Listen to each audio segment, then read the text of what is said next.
Hi, man. What is A minute late.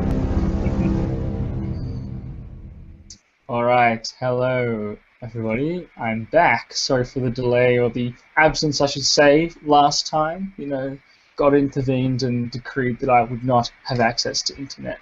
But now I do, so obviously I'm back in his favours. We are the Gin Tonic Show, a weekly online call-in panel discussion show that focuses on the religion of Islam and related topics, in juxtaposition to the propaganda of Muslim apologists, the far-right, conservative Christians, and other parties of disinformants. The Gin Tonic Show aims to bring a balanced perspective to issues pertaining to Islam by presenting accurate information in order to educate its viewers on Islamic history, scripture, theology, and politics. It's 14. It's the 14th of the 12th month of 2014, and Muslims around the world, as actively and vehemently as possible, are ignoring the upcoming Christmas holiday season. I don't know why they make such a big deal. The same with Valentine's Day. I mean, I don't understand why they need to go to so much effort and so many pains to make sure that they are actively ignoring Christmas and Valentine's Day. So let's go and do a couple of news before we carry on and delve into the depths and bowels of Islam. And I debated with myself whether or not I should even start with it. But there was a sensation in Kabul where a woman walked through a street, proving once and for all that women, even in Afghanistan, have two legs like the rest of the human species.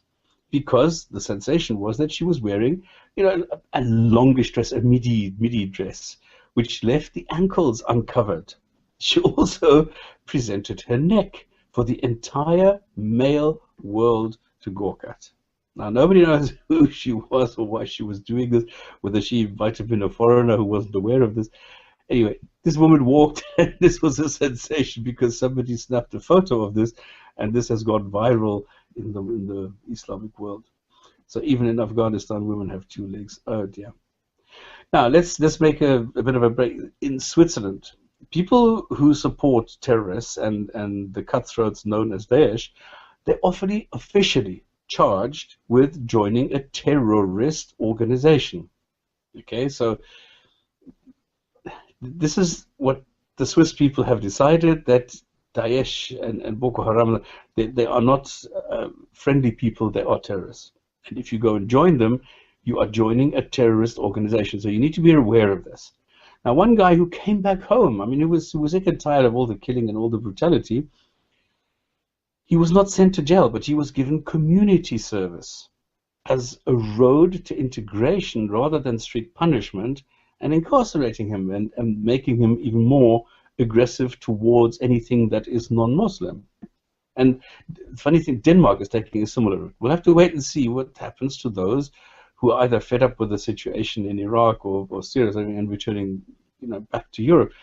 And I'm not actually sure what to do with these people, because obviously if somebody goes to Iraq now and knows that he's going to kill people, he's going to kill Muslims, he's going to kill women and children, he's going to destroy all sorts of things, there needs to be something mentally wrong with that person to do that, to actively go into a war knowing that it's not going to be pleasant.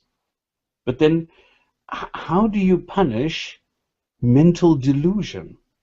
Because at the end of the day, these people are brainwashed. These people have been told that there's a God and they need to fight for their God, and the Quran says you need to fight even if you don't want it. Right? So they're saying, well, we are defending Islam against the attackers. And in this case, the attackers are other Muslims, because the Sunni and Shias don't really get along too well. So this is a nightmare. I would not know, if I were a Muslim now, I would not know what to think of this. That my God, my all-powerful, all-knowing God, knew that there was going to be this level of violence between my own brothers and sisters and me. And they believe the same thing. Because Sunnis and Shias, I mean, they pray to the same bloody... I mean, it's the same book. Okay, it's the same myth. It's the same everything. And what I don't get it. They go on Hajj. They pray to the same God. They have the same rituals. They have, I mean, it's virtually identical, and yet they're fighting each other. like crazy and killing each other over a different interpretation of an old book. And this is, if I were a Muslim, I would really, really not know what to do with this. And then what frightens me as a non-Muslim is that in Indonesia, for example, people are being forced into a stricter Islamic oppression. A news editor was now charged, and with, get this, with blasphemy. Blasphemy! Which god did he insult? No, he published a cartoon critical of Daesh. I mean, this is, it seems to split Muslims right down the middle. What to do with this group of people around this al-Baghdadi guy who claims that he is the caliph, but even people like that one man, he says no, he's not the caliph because he doesn't fulfill the 4 requirements of blah blah blah blah blah. So there's a lot of flack going backwards and forwards, and people don't really know what to make of this situation with Daesh. So it must be frightening for Muslims, and that somebody is going to jail, was charged with blasphemy just because he's critical of this group. It's crazy. It's absolutely crazy. Now the morality that the Islamic God is dishing out to Muslims, well, somehow he forgot to tell them about corruption. Okay, because there's a report out now on the most corrupt countries in the world. They worked out the top countries, which are the least, which always includes countries in Scandinavia and Switzerland and so on. And then I'm sorry to say, what are the 10, 11 least reliable countries, the countries with the most corruption, and corruption in this case, they've given it a long definition. To cut the long story short, is if you don't have laws which are being adhered to, or that there is a different law for different people, so that the rich people can buy themselves out of jail and things like that. And the worst countries are Yemen, Syria, Turkmenistan, Uzbekistan, Iraq, Libya, Sudan, Afghanistan, Somalia, and it's all Muslim majority countries. Why is that? Don't Muslims think about this? And what are the countries which are not Muslim in this group? Well, there's South Sudan. It's not a Muslim majority country, but there you have high corruption as well. And North Korea, unsurprisingly. But I would be very worried if Muslim majority countries are on the level of North Korea. I don't understand that, how I as a Muslim would see the world where I see that the majority of people in jails are Muslims, and the majority of countries which are the most corrupt are Muslim countries. I would worry about this. I would think about this. I would investigate this. I would go and see, why is that the case? And then, I mean, in Iran, this gives them ideas. Okay, there's a couple of people who worked out a scheme to siphon off money from large banks, and they used the money to keep officials quiet, so they just paid them off. It was noticed, however, when they got greedy, and then a subsequent investigation found that almost 4 billion euro had been stolen. So, I'm sorry, Islam does not protect you from things like that. So the morality claim that Muslims make, that it's such a deterrent and all that, is absolute nonsense. You get the same criminals in Islam as you do in non-Islam. And that's a fact. You can't get around that. Now, I don't know if I ever mentioned that in no alcohol countries like Saudi or Qatar, the enforcement is vastly different. Now, Sharia should not apply to non-Muslims, and that is why you can get alcohol in hotels and selected restaurants in Qatar, for example. And expats get special permits with strict rules how to purchase alcohol to take home with them. Like, I had to go, there was only one shop available to me. I had to go and put alcohol into the boot of the car.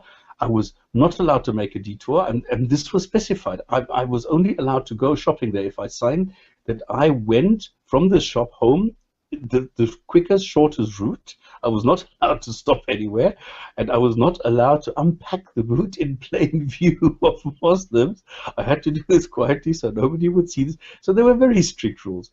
Okay, so now what is funny is that in Saudi or Afghanistan, it's completely prohibited, okay? And with some exceptions for the more equal of the equal. But what is bizarre is that places like Dubai or Doha are trying to attract more tourists and tourism because they realize that this does not work if they ban all alcohol. So Oman does not understand that. They're trying to get a total ban on alcohol and at the same time attract international tourism. I don't know how that is going to work. And I mean, if you remember, Yemen used to have oil, then it ran out, and then everything went downhill from there because without the oil, they didn't have income, they didn't know how to generate anything, so the GDP is right back down again. But now the same looks like it could happen to Oman because Oman has less oil and it's going to run out, and pretty soon, and then it's dependent on trade and tourism. And they have not made the provisions that Dubai, for example, has, where I maintain that Dubai can live without oil for quite a long time. I don't know if forever the way that they see it. I doubt it, because it's built on sand, literally, and the way that they build the buildings, they're going to collapse after 10 to 15 years. So I think that as soon as Dubai runs out of oil, they're going to have a huge problem. But maybe they'll still fix it. I don't know. But Oman is going to have a problem if they do things, to push Islam down people's throats with all the wrong messages. That what they're doing now. Now for something hilarious. I think everybody knows Ayaan Hirsi Ali, a woman who was an ex-Muslim from Somalia, and she was a Muslim in 2 different countries, I think she was. And she has become a speaker against Islam due to her personal experiences. She lived in Somalia and Kenya. A party in Washington, and after her speech, Joe Biden, I mean, this is the United States Vice President, all right? He came up to the microphone and told her that ISIS actually has nothing to do with Islam. And she obviously disagreed. Biden, and get this, he actually responded, "Let me tell you 1 or 2 things about Islam." I mean, what a clown. What an idiot. How can the Vice President of the US be so stupid? And it shows how badly informed the US government is when it comes to Islam. But it's not only Islam. There's a lot of countries, governments, who are really, really badly informed, who have all these Muslim groups telling them what Islam is, and you get the individual interpretation of that group about Islam. So, I don't know if you remember, in Germany, the famous Monday marches ultimately toppled the communist regime in Germany 25 years ago. Okay, now today they have Monday marches again, but this time against the increasing demands of Muslims and the Islamization of the country. Now the problem is that, okay, what happens is Germany is taking on, I think it's something like 200,000 asylum seekers every year, and it's getting more and more and more, and a lot of people are coming to Germany because of the welfare. So I don't know how many thousands of Muslims come to Germany just to get the welfare. And then they sit on the streets, distribute Qurans, and tell the people that they need to get rid of democracy because it's so evil, and capitalism, which it exploits the people, so get rid of that and go to Islam. But the problem is that these are now these marches, okay, these protests against the over-Islamization of the country, because these people don't integrate, all right? They expect Germans to respect their culture from their countries instead of respecting the local culture here. The problem is that these marches are being embraced and are now being organized by nationalists and right-wing fascists. And this is a huge problem, because Islam is being used as a weapon now. And the same as somebody like Geert Wilders in Holland. He did the same thing. He also used Islam as a platform, and everybody agreed with him that the cultural values, of Afghanistan, they should not be part and parcel of the values here in Europe.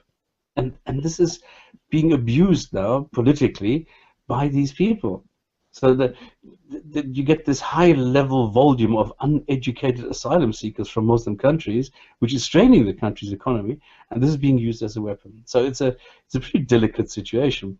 Now, how do you accommodate those fleeing their countries like Syria and stop the increasing influence of Islamization? And then and then at the same time being fair to these people, because I can understand that somebody would want to leave their country, which is under those conditions, and I think that we should help them. But how do you then feed the dog that bites your hand? And again, I see that the government in Europe is lacking the information to be able to make informed decisions. They're helpless. I think I should apply as an advisor and charge 3,000 a day, because some people are doing are doing this to knock some sense into them. Okay, before I lose my voice completely, Kling, what is your opinion on what is happening with the Islamization of, let's call them Western countries or non-Muslim countries? Nuanced, let's say. I'd be careful. A lot of the claims arise from the deluded fantasies of the far right, and if you actually go back, you'll find that the exact same claims were made about Catholics, and it's remarkable how the demographic changes, but the claims mysteriously stay exactly the same, which tells you that it's not really about the demographic in question, Muslims or Catholics, it's about the paranoid fear of the far right at any given point in time. So the welfare thing, I think, is bullshit. I think it's just crap. I mean, I'm sure you could find one or two Muslims who do it, but I think that the claim that these immigrants, Muslims, or is it Gypsies, or is it Slavs, is it the Polish, X, whatever immigrant group, whoever is the big boogeyman at the time, are coming over to sap off the welfare. It's just rubbish. The biggest welfare saps have always been and always will be white trash. I think that's just the demonstrable reality. So it's certainly the case here in Australia, for example. So that's the first point. And yes, there are, but we've talked about this previously on the show, things like Wahhabism, for example, makes people, ill-inclined to integrate into a host society, e.g. in the West, for example, or in a Western country.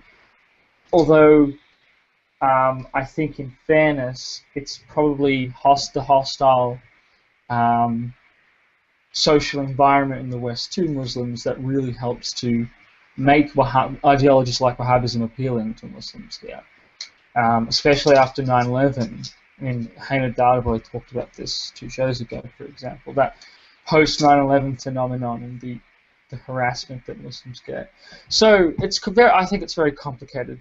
And I think that a lot of the time Europeans or Westerners like to exempt the group or the society that they identify with from any blame. And so there's this narrative that, they're just, in a complete vacuum, these Muslims are trying to Islamize the country. And I think that precludes a lot of the important factors behind this, such as them being very ferociously demonized and harassed constantly in the media and in general in their host countries, or the social conditions. So all these European countries exploited their ex-colonies. So let's see, this is after World War II, so some of them may still have had colonies. I don't remember the exact dates of the breakdowns for each colonies, respectively. But they exploit, say, ex-colonies. All these European countries like France and Britain and Germany exploited either their ex-colonies or regions with which they had historic connections for cheap labour. And, got all these cheap, ill-educated, rural workers to come over from rural Pakistan, from rural Bangladesh, from North Africa. Essentially exploiting these regions for cheap labour, and and when these people stuck around, now they're complaining, they're taking over our country. Well, let's not forget that they were being exploited. I mean, that's an important context, which I find quite amusing, is that, it was all right when we were exploiting them, but now, now they're exploiting us, and it's an outrage. I don't know. I think people lose sight of the broader context, and the outrage, I think, is often hypocritical, or there's a lot of double standards often involved. There's a lot of lack of context that goes into this kind of outrage. Whatever. But yeah, but also another problem, I think, is I don't know if it's necessarily the case that a country should be immune from outside change.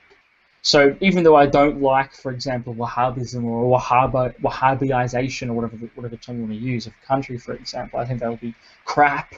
I mean, I don't think it's necessarily the case. I don't think it's a truism that a country should just stay exactly as it is and outside elements can't change it. I mean, I want Saudi Arabia to not kill homosexuals. That's me as an outsider wanting my views to go in there and influence that society. In principle, that is no different from a Muslim wanting to Islamize, say, Britain or something. Now, why is it okay for me to have that, to be not for them? The only difference is that I think, I think my views are superior. My views will lead to a better or healthier society if you presuppose that better and healthier societies are a good thing. And that's the only point. Difference. But that's the point. There's the difference between change and regress and progress.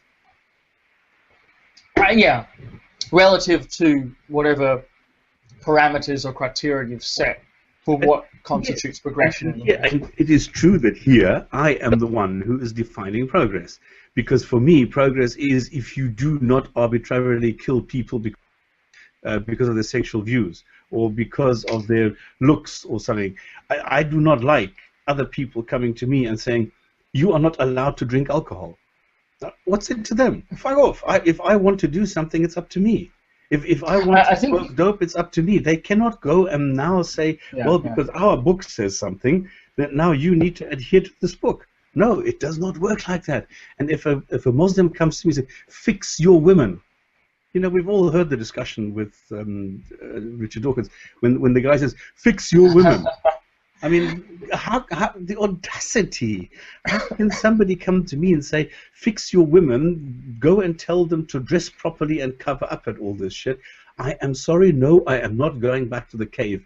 We have had progress for a couple of 100 years. We've been in the dark ages, and I'm very proud that I am now in a society which is able to freely speak about sensitive issues, where we're slowly developing and discovering what freedom is. We're experimenting with freedom. We have freedom of speech, and we realize, oh shit, freedom of speech is not actually going all the way. We need to restrict it. So we came up with 8 restrictions for free speech. So we're still experimenting. But we're progressing. We're not going back into the caves and saying, oh, no, hit the woof, woof, fuck the woman, and then this is mine.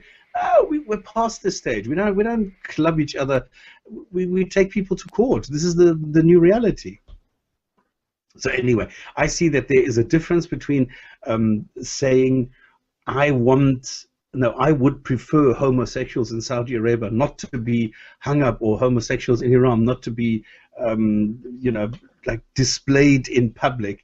This is crazy. So I see that this is a legitimate change, a legitimate request, whereas the request to fix the women in the West, to tell them to cover themselves and to stop all pork and stop all this and do this and kill all animals with a pointing in a specific direction because it makes them feel better, that is absolute nonsense. I guess it depends on the assumptions. If you assume that it's better for societies to have less harm and less death and more happiness, and well, then there are certain policies and things you can do in a country that will take you towards that goal. So if that's the kind of goal that you want, then yeah, for example, I don't know, not irrationally or not doing things because an ancient book said so is a good start. I mean, people always try and create the dichotomy that like it's what I'm doing is God's work, or I'm saying it because God said it, but that's actually it's a false sort of dichotomy they're creating. No, not even dichotomy. The scenario is false. The actual situation is this ancient book, as per my interpretation of it, is the reason why I do this. That's the actual correct sentence, and I happen to think it's from the creator of the universe. But it's a book. That's what we're actually. So let no one tell you that the dichotomy is between your subjective, arbitrary, whatever, godless or materialist morality, vis-a-vis that of God. It's vis-a-vis that of an ancient book, or a system of books, or an interpretive tradition. Just some perspective is good. The funny thing is that if you have a society which is based on this book, it doesn't function. It's the most corrupt, the most whatever, and it just does not work. And then you confront somebody, an apologist, with this, and you say, well, look at the reality. And then he will say, well, no, it's actually not based on this, because it's not properly done. It's not the way that I would do it. And this is then the only argument that you get. So at the end of the day, it's bankruptcy. It's hypocritical. It's not being honest. Damn it!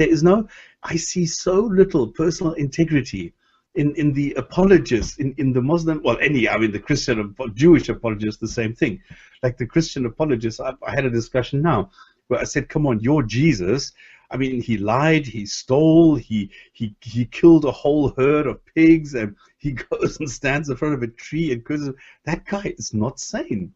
And on top of which, he treats his mother like shit, and you worship this guy. And then, oh my God, no, and you don't know, and the Holy Spirit hasn't touched you, and it's like the incantation of magic spells. And this is the 21st century. And I mean, what am I doing? I'm just showing the reality. I'm just showing them the New Testament the way it is written. No, you don't understand it, and you're not interpreting it the right way, and you just want to be negative. And it's the same thing that I hear from Muslims. There's no difference.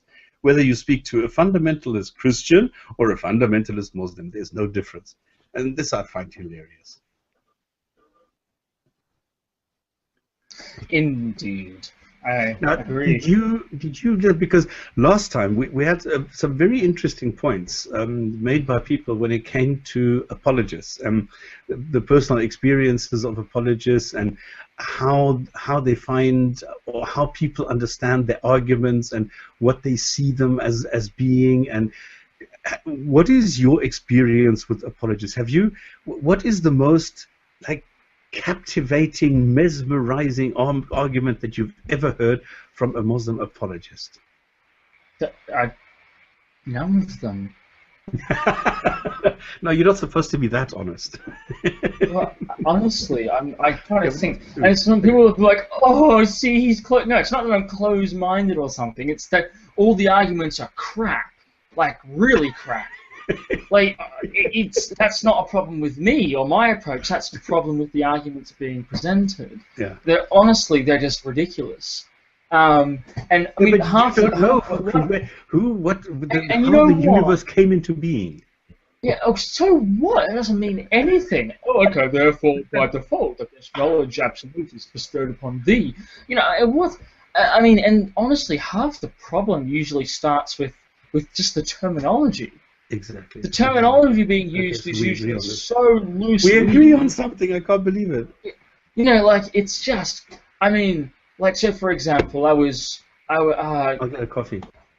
All right. Well, I mean, I was chatting to. Let's see. So, for example, I was chatting to I don't know how to call this. To call this person a Muslim apologist is perhaps to break the term apologist. Just someone who rambling in incoherent fashion, in an ad hoc fashion, defends anything that they consider to be negative, or negative aspersions cast against their ideology. But we were having a discussion about sort of the history of Islam. A comments exchange concerning the history of Islam and what did early Islam look like. And they were making claims about early Islam, saying that, no, what was the phrase? No central, Muslims have never disagreed regarding central doctrines or something like that. And it was just a completely meaningless term. Central doctrines. What does that mean? Because this person was also claiming that this is vis-a-vis Christianity, where they've always disagreed. And I kept on saying, can you define these terminology? And they were acting as like, oh, it's so obvious. Oh, if you don't get it. And then in the end, they just said, well, if you don't even know what I'm saying, then I'm just not going to say anything. But it actually was really important, because what they were saying was kind of incoherent otherwise. Because if a central doctrine is defined, for example, as something that everyone in the religion unequivocally agreed upon, then by definition there could be never any disagreement on a central doctrine, because a central doctrine is defined as something on which there was no disagreement. So the same thing would go for Christianity. The only things within Christianity that are central doctrines are things on which there was never any disagreement. Therefore, the counterexample of Christianity as being a religion where there has been disagreement on central doctrines would by definition be incoherent, that couldn't be correct. For example, right? Or it wasn't, it was just something. This key terminology being employed is important. You can't have a discussion without this. And to scoff and act like, oh, it's so obvious what I mean, you can't get anywhere. So another example would be, with the same individual actually, we were discussing communism in a certain context, and they kept on referring to communist nations, and when they're by nation they meant state, because for those of you who aren't aware, a nation is not a state. The Kurds are a nation, but they don't have a state, for example. But most people use the term nation as if it means state, so this person was talking about communist states. Now, that's an incoherence in term. You cannot have, by definition, you cannot have a communist state. Communism, within communist theory, is when the state dissolves, right? So, right there, again, and I kept on having to tell this person, can you please tell me what you mean by communism? And they had no idea what they were talking about. There couldn't even be a discussion, because the terminology wasn't understood, the terminology wasn't clarified. So right from the get-go with apologists, half the battle is them not knowing what the fuck they are saying, and just using terms incoherently, and using terms in a completely meaningless fashion, managing to say a sentence completely evacuated of content, essentially, or sentences, or arguments. So the half the battle, as I say, is understanding what the hell they think they're saying. It's rubbish. Apologetics is just, I think it's just all a load of nonsense. Bankruptcy. But that's just my opinion. This is why I see so many similarities and parallels between Islam and communism, because it's exactly what you're saying. It's a system. It's a doctrine. It's a concept. It's not something that, yes, you can be a communist, like you could be a Muslim or a theist or something, but if you are a communist, it means that you are carrying with you a whole lot of baggage. Because in communism, the concept is exactly what you are saying, the abolition of the state and the different, the opposite of capitalism, I suppose, the social aspect, and the same thing you have in Islam. In Islam, you have one ummah. In Islam, you don't have the capitalist system of the economy. You don't have these all these hierarchical levels, and everybody is doing everything for the good of everybody, but you are an individual in that you are pretty selfish in getting points. So I see a lot of similarities between communism and Islam. Well, it's with Islam, not that it's against or not capitalist, but that it's not industrial capitalist. Right. I mean, mercantile capitalism. No, the bartering of in communism you have this, but in communism what you don't have is the exploitation, which is the same principle that you have in Islam. I guess the ideal of communism, I think, is there's no money. Everything is just community-based and communal needs and communal exchange. Yeah. Whereas Islam does, let's say Islamic tradition does presuppose money, for example, and currency. So it is still capitalism. It's just a different, it's not the modern variety, obviously, because it came about before the modern variety of capitalism existed. So it's kind of goes without saying. Anyway, can I tell you something about vegetables and agriculture?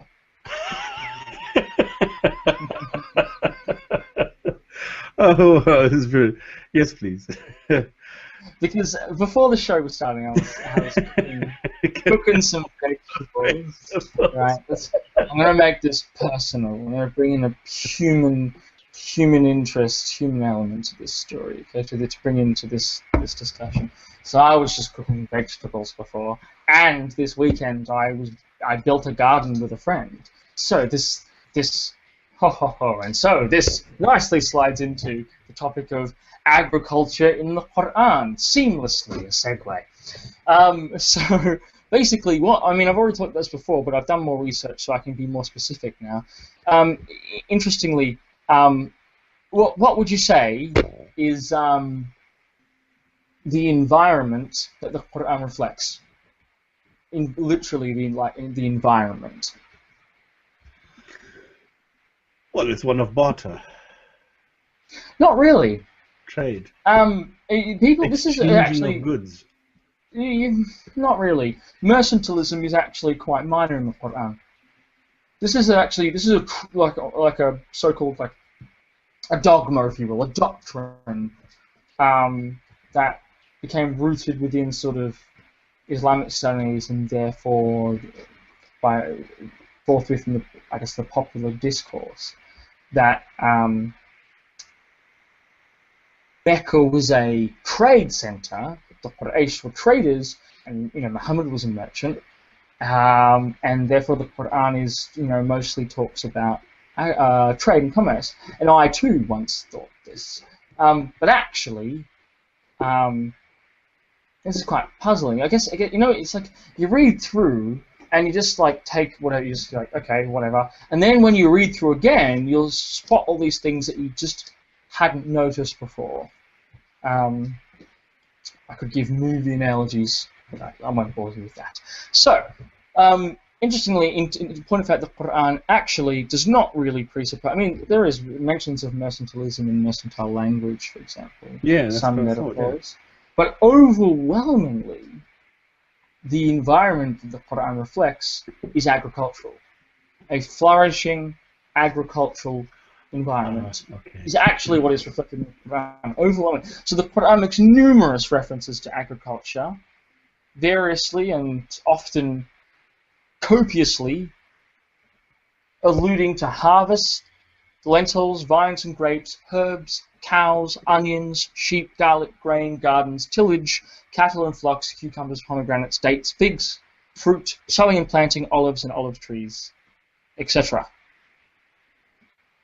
More specifically, the Quran clearly indicates that its audience, both hostile and receptive, so both the so-called associators, the mushrikun, often called polytheists, although they probably were not actually polytheists, and denialists, kuffar, even though people translate kafir as unbeliever, it actually means denialist. It's someone who denies something about God. It's kind of weird because the kuffar and the mushrikun in the Quran are actually often assumed to believe in God, right? So they're not actually polytheists, really. They're not unbelievers. What they are is incorrect monotheists. So they're monotheists with an incorrect angelology, essentially. So, you believe in these intercessors, those three angelic beings, Alat, Al-Uzza, and Manat, for example. They're intercessors. So it's not really polytheism. I mean, you might as well say that Islam is polytheistic because, look, God uses the intercessor Gabriel and all these angels to do things for him as extensions of to do stuff. So it's not really truly monotheistic. It's the Zoroastrian influence. I mean, the whole thing with the jinn made out of fire and all these references, the 5 prayers a day. This is all Zoroastrian. Well, the jinn, I don't know, is necessarily Zoroastrian. The 5 prayers comes from the Hadith. The fire worshipping aspect of the jinn is. That's what I'm saying. I didn't think they worship fire. They're made of fire. They're made of nar. Exactly. Whereas the angels made of fire nur. aspect is being carried through into Islam. I'm not aware enough on the subject to be able to comment, I'm afraid. But the key point here is that the mushrikun, the Quran says if you ask them who created the universe, they will say it's Allah. So they believe in God. And how many pagan idols are actually mentioned in the Quran? We're going a little bit off topic here. How many pagan idols are mentioned in the Quran? 0. Yeah, how many pagan gods? A very small number. Not so the 360. No, No, they're not mentioned. I mean, so all you have is anyway. three basically angels, right? Lat, Uzza, and Manat. It's only really from the later Islamic tradition that they're really discernible as being goddesses or something. And later Islamic tradition, as I hope we've established by now, is just crap when it comes to what actually happened. It's pretty much meaningless for actually understanding the original, especially Quranic exegesis. It's just completely useless for really understanding the actual origin. So whilst it's useful to say, if you're a Muslim and you believe in this literature, okay, then this is what the literature says, this is the Islamic Muhammad. For actually understanding what really happened, it has very little utility. Perhaps would be a better way to put it. Anyway, so what have we got? We've got Lat, Uzza, and Manat, who are three basically angels, or angelic beings, intercessors. And then what? It's mentioned that the contemporaries of the biblical prophet Elijah worshipped Baal, and then I think there are these 5 gods that it's said that the contemporaries of Noah worshipped. That's it. That's as far as I'm aware. Maybe I've missed one, but that's about it. Where's the paganism? Where are the pagans? Where's all the gods? And this is why, for example, Gerard Horton famously argued in his book The Idea of Idolatry, and probably convincingly, that the so-called pagans or polytheists in the Quran are not actually polytheists. What are they? They're those who associate things with God that should not be associated with God. Right?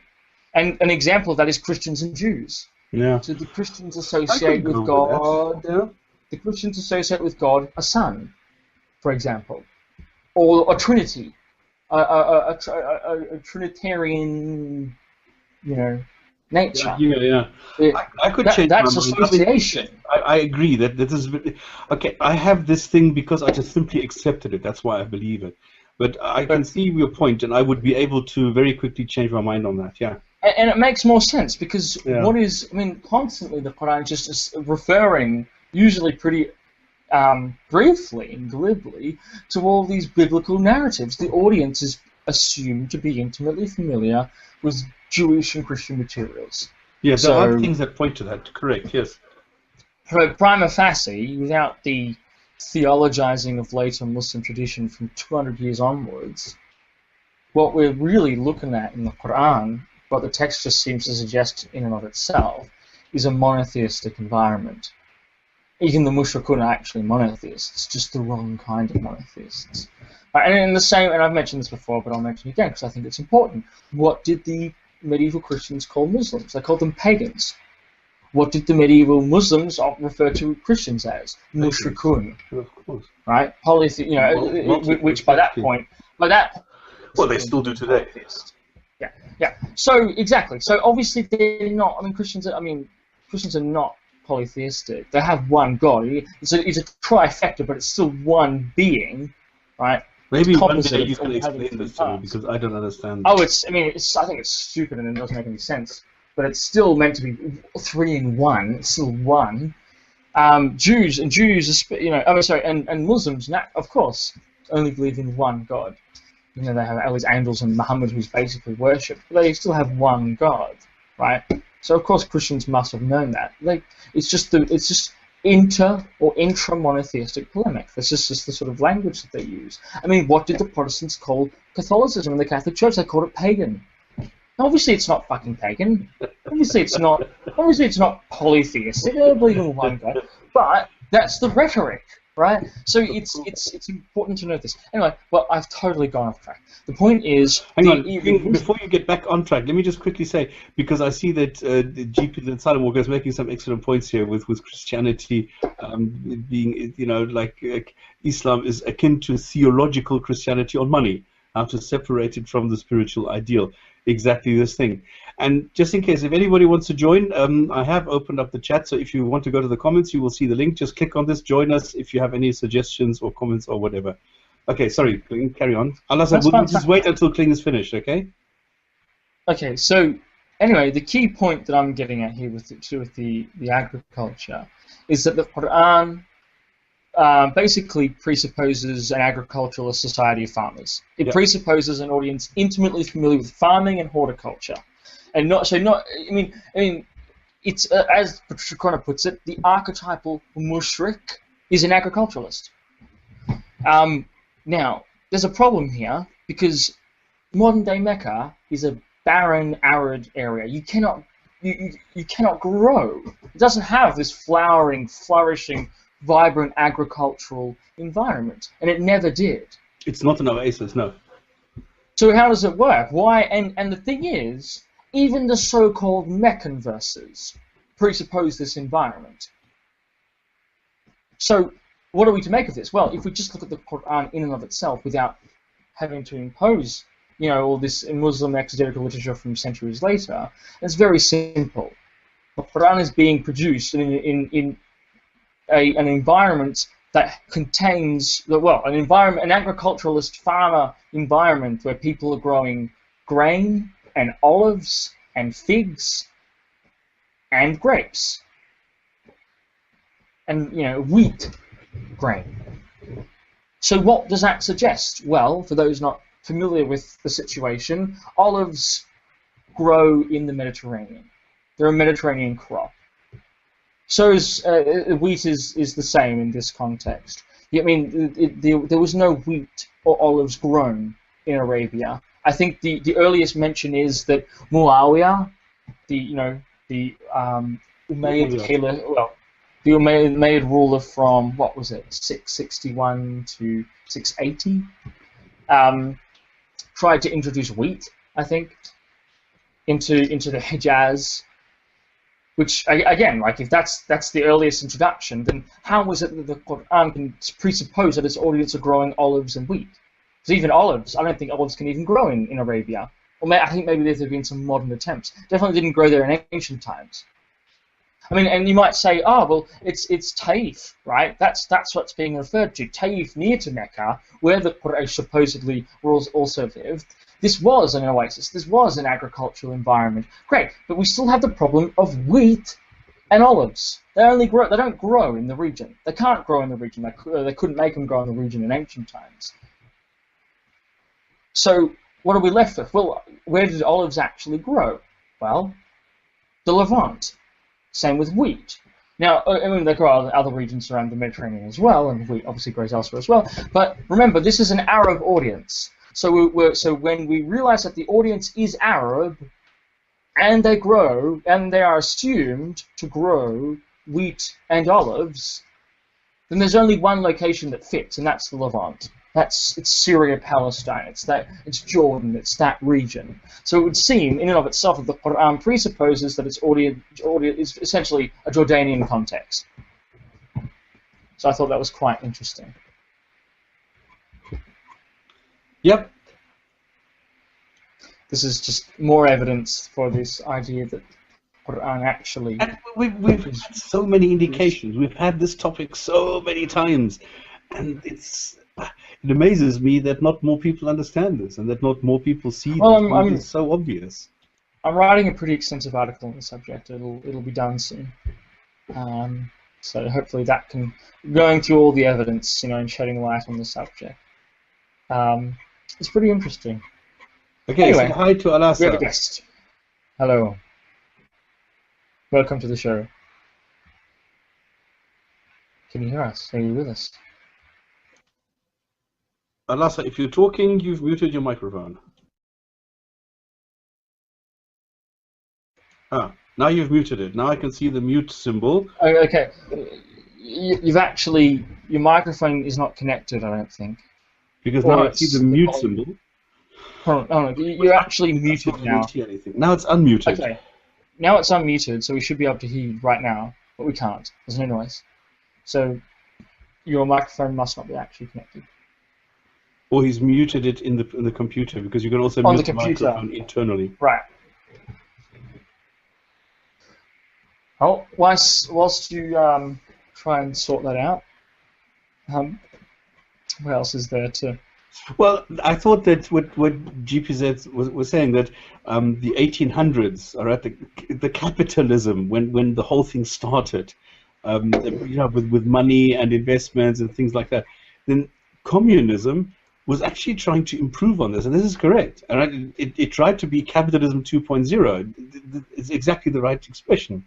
When you had the people who thought, well, capitalism in itself is a little bit faulty. Let's improve on this and make it a tool for the masses, and let's get everybody in on this, distribute it more evenly, the same way as Islam is saying it, by the way, and then it will be fairer on everybody. But instead, because humans are not ready for this, just as we saw in Iran, that the people are siphoning off money, you get people abusing the system. And as soon as you get people abusing the system, it collapses. It doesn't work anymore. So that's it. Well, all right, if anybody else wants to join, you just go to the comments, go to the Gin and Tonic show, go to the channel Gin and Tonic, click on the About, and there you will see a link to the live show. Click on that and you will see the comments, and there you will see a link if you want to join in. Just click on the link and you will automatically be here on the panel, and you can discuss or comment or suggest or criticize.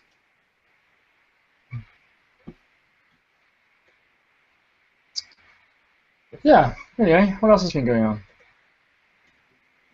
No, I'm totally pissed off with the situation, what I'm seeing, where I'm having people like Dawa Man come up with absolute stupidity, and LDM is just not letting up. They will not accept that anything might just be faulty because they have now been indoctrinated. And it's funny, when I see their videos, I can hear Hamza talking, right? Because it's his like terminology, his bloatware. Like he tries to inject some philosophically sounding words to make it sound more pompous, and I can see that they are copying this without actually knowing what they're doing, without actually making any kind of sense. That's I don't know, it's frightening to see that people today are spending so much time producing so much nonsense, and there are so many people sitting there and applauding this and paying money for it. So it's frightening. It's frightening that if I look at Islam and I see the positive sides of Islam that no doubt exist, and they're being ignored and being substituted for stupidity. And this is what I don't understand. I see in everyday life, I see Muslims, normal Muslims, making the 21st century come alive, and they're educated. They're helping and contributing to society. I see these absolute dorks sitting there spouting nonsense, and I think, how is this possible? Now, when I speak to Muslims, I did this for 2 Saturdays, actively seeking out Muslims to chat to them. If I see these empty eyes, these empty faces, where they're just repeating the same nonsense over and over and over again, and I say it's irrelevant, it's just what you said. I mean, you picked it up within 2 milliseconds. And these people will not, they will just sit there and carry on. Absolutely. Just imagine you there with like a pith helm or something, and David Attenborough's narrating voice. Yeah. As he searches for the Muslim.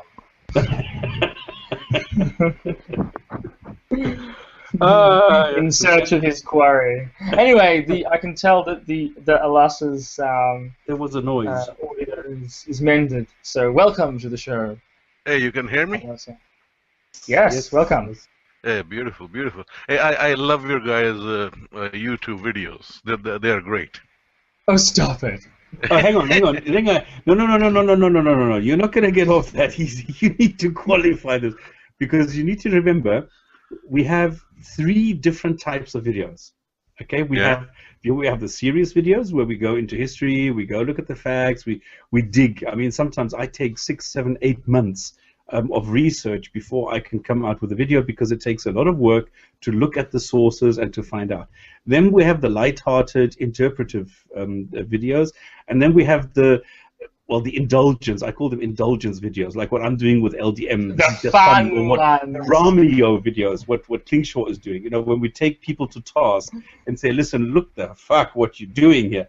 Okay, so we have 3 very different types of videos, so you need to qualify a bit which ones you actually like. Yeah, no, like for example, your 1001 Lies, both of you made. They were excellent. Okay. Oh, that was a big indulgence. I was being so silly in that one. It was great. And then I seen a few more with the Stop Spamming, and excellent video. Do the great work. I mean, it takes a lot of time to do it. No, Thank you, okay. I have to admit, or maybe I'm letting out a trade secret here. No, the LDM videos take me. I mean, it takes me an hour to watch a video, to make my comments, and to write some. I make some while I'm listening. I make some remarks, and these remarks I then, because these are not scripted, all right, they're not serious. So I just sort of take the microphone and I look at the remarks that I made, and from this I just make the story, and then I just put this into an editor. I just fill this up with background pictures and some clips from what they are saying, and that's basically it. So it takes me an hour. Don't lessen the magic, Stop. Yeah, Actually, it takes 12 years to produce a single video. First, you must go to the library. No, they're really too stupid. And we must consult the Encyclopedia Islamica Counter Refugia. And then we see. Anyway, I'm being silly. So, anyway, enough of this. Thank you very much. Thank you. I pulled out from the census in 2001 in Britain, and they had a focus on religion, a whole section on focus on religion. They have kept some stats based on religion. Have you gone through them? Yes. Have you seen them? Those yeah, well, you can ignore them because the people are lying. So all these censuses, where they include religion, absolute nonsense. It's the same as asking, are you a liar? I mean, people will not tell a census the truth. They will tell them what they would like to project. So this is total. You can ignore that. Yeah, but have you seen it though? No. No? Well, just briefly in a summary, it says the Muslim population in 2001 was 1.5 million, Hindu half a million, Sikh $336,000, and then it talks about it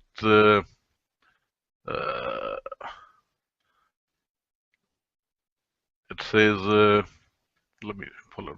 Health and disability. It says Muslim males and females in Great Britain had the highest rate of reported ill health in 2001. Wow, that's odd. That's health-wise. And then it says marriage patterns. No, the birth. Let's say go the birth rates. Household. Muslim, Sikh, and Hindu households in Great Britain are larger than households headed by someone of another religion. Muslim were largest with average size of 3.8 people, followed by households headed by Sikhs 3.6 and Hindus 3.2. That's about the household. And the Sikhs most likely to own their own homes. Okay. And it says Muslims and Buddhist households were least likely to be homeowners. Okay, I see that with a pinch of salt. I mean, but I don't understand. What's the significance of all of this information? How do we? Where do we go from this data? No, but they're trying to create statistics which allow you to make meaningful deductions. This is exactly what Panellists is doing at the moment. He's showing that if you ask people about their habits, about their upbringing, about their education, and then if you go and interpret this, you can say, well, because we have 80% Sikhs owning their own property and not renting, as opposed to the Muslims where 90% or 80% are renting, we can from this deduce that Sikhs are more likely to own a house or own their own property. So, this is exactly what Allah is doing. You can create some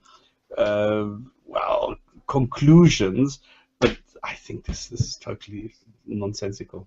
There's nothing to substantiate it with. It's only if you use only the census, it's ridiculous. You would have to go into the registers now, and you would have to find out whether those people that said that they were Sikhs actually do own the houses because anybody can say anything that they want in the census.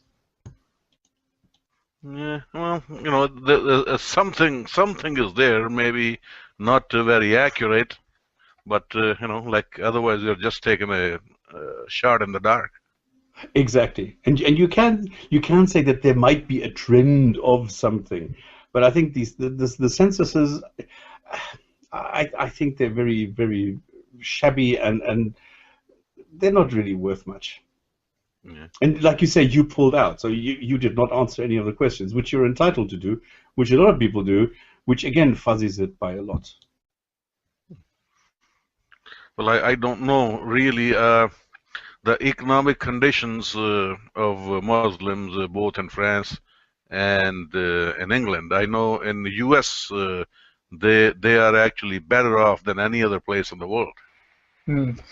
See, different immigrant history. What's the name? Haina was talking about this.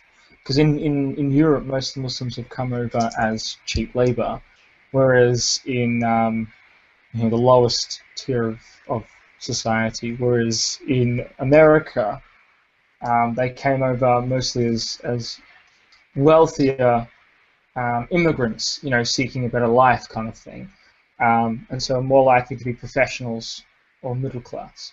Yeah, that's true. So there's an important difference in the immigration patterns, I suppose. It's pretty interesting. Yeah, have you guys ever talked about the first cousin marriages or seen the documentary, BBC documentary? Yeah. Oh no, I haven't seen the documentary, but we have talked about it. I remember hearing that, and I don't know how valid this is, so this could be complete rubbish, but I do recall someone telling me once, and it wasn't someone who had any sort of animus against Islam, so it makes it, in my mind, less likely to be a product of some sort of, propaganda. They told me that they had seen, anyway, anecdote, worse for evidence, but whatever, that the British government or some sort of health services were actually producing pamphlets specifically targeting British, Desis, basically Pakistanis and Bangladeshis, because cousin marriage was so common that it was actually producing a noticeable effect in children. Yeah, I also read this. In those communities vis-a-vis other demographics in the country. So they actually had to make specifically tailored, information brochures or something. But I haven't seen this for myself, so I don't know how accurate it is. Well, but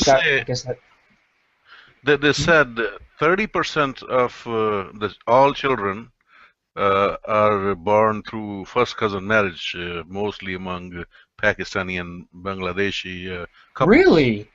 Yeah, Oh that's what it God. says. 30%. And It's quite large. But isn't that only within some isolated groups that high?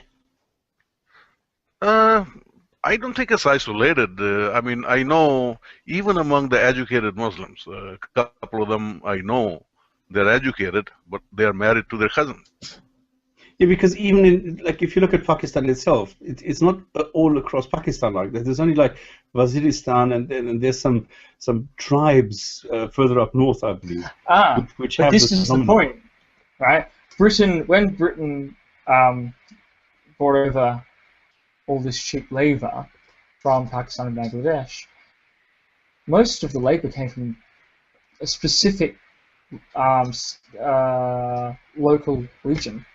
It wasn't so most British Muslims are from, most British Pakistanis and British Bangladeshis are from the same place, or the same places respectively. So it would make sense that in Britain there would be more homogeneity because everyone's from approximately the same cultural background. Because I think in Germany it's more Turkish, and then in France it's even more widespread from Algeria, Morocco. But even within Pakistan, I've been told that most, or read, I should say, that most Pakistanis are from the same specific region of Pakistan. It might actually be Kashmir, Pakistani Kashmir. I don't remember exactly. Or that a very large percentage of British Pakistanis are all from the same area, something like that. So it's quite interesting. And so if they are, well, we're all that's from the same area. religion. Sorry? That is a part of the religion, because Muhammad married his cousin and he married to his cousin. So they even in the documentary, the one of the guys claimed that people do get upset when you tell them. Some of them don't believe it. Well, yeah, I mean that's the Some thing. of them, that's a lie. It's not that way. It's just it receives religious legitimacy because they Muhammad married can't his let cousin. go. Oh, sorry, I didn't. Sorry, the connection's fucking Yeah, out. they So can't let go of these beliefs. Sorry, if I was speaking over you, I apologize. I couldn't hear you. The connection's delaying or something, or it was falling in and out. So that wasn't intentional. Sorry. Is it okay now? Can you hear me? Yeah, I can hear you. There's a slight delay. I don't know why. It's welcome to Google. Yeah. No, I can hear you well. Anyway, so I'm using this actually to make fun because it's quite strange. Because in the Quran you have these sentences which say what is allowed for you, and then they give you a whole list, and what is not allowed for you, then you have the whole list, and blah blah blah. What is excluded, and that is actually where this comes from, is cousins. So this means that because it is not mentioned that marrying cousins is prohibited, Muslims think it is allowed. But the other thing that is not mentioned is grandmothers. So I'm making fun of the things that Muslims are allowed to marry cousins and grandmothers. Well, and that has to do with Muslims the... get upset. And they say to me, where does it say in the Quran that Muslims are allowed to marry grandmothers? I said, it doesn't say that. Well, then why are you saying it? I said, because it's by logical deduction. If you're not allowed this, you're not allowed that, that means the rest you're allowed. And they don't understand this. So it's quite fun to send them up this thing. And they get really angry with me. That's funny. I think it's funny. I think it's hilarious. But I get so many people who get really, really upset with me when I say these things, that Muslims are allowed to have sex with their own grandmother. Because I still get people telling me, you're an arsehole because you go and propagate what Professor Krauss is propagating. And then I already know what's happening. And then I ask why, what is Professor Krauss propagating? That there's a universe from nothing. No, that you're allowed to have incest. And I say, that's not what he said. Why are you lying? And look at Muslims who can do, I mean, who are you to talk about incest when you're marrying cousins and grandmothers? And they get very angry.